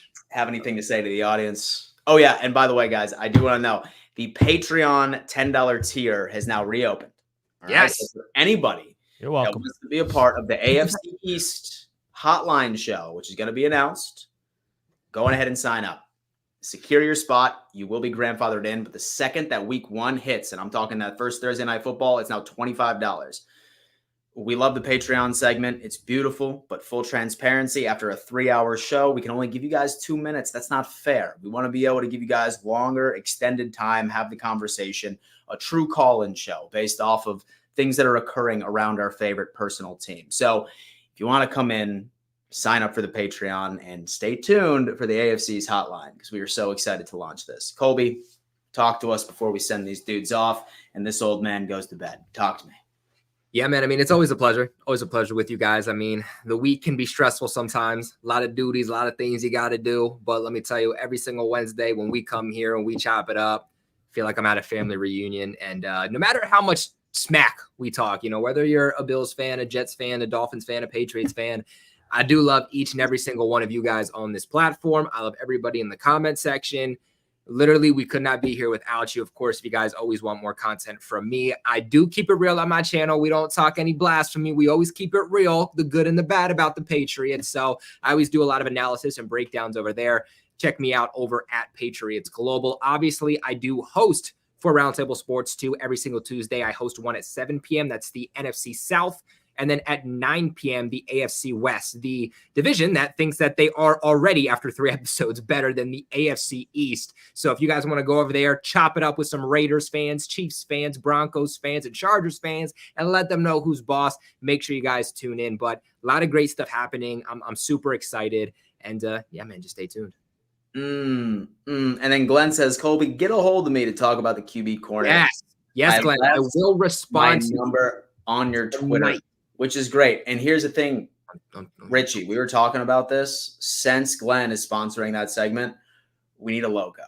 It's gonna be called Glenn's QB Corner. And I want to animate Glenn. And I want there to literally animate be a Glenn. logo. Glenn, you gotta send us Glenn. Glenn, you gotta send us a selfie. QB Corner. That's Glenn, you gotta send us a selfie, and then I'll get you an animated logo of yourself and make it called Glenn's animated QB corner. Dude, that's gonna be funny. Let's even get like a video intro with it too. You know what I mean? Like sort of like how we don't even have a video intro here. Yeah, we don't have an intro for the AFC's Roundtable, but you know what? That takes priority. Just get Glenn to send you a quick clip. My name's Glenn, and this is quarterback corner, and then just like boom. Hey man, listen, he is my Southeastern brother in arms right there. Baby. Hell yeah! All right, Richie, what's Southeastern brother. Yeah. Hey, listen, we both reside in the Southeast, man. We get it. What's up, Richie? Shout out to the Northeast folks. Listen, man, appreciate you guys tuning in. The AFC East Roundtable. Don't forget, it's where this all started.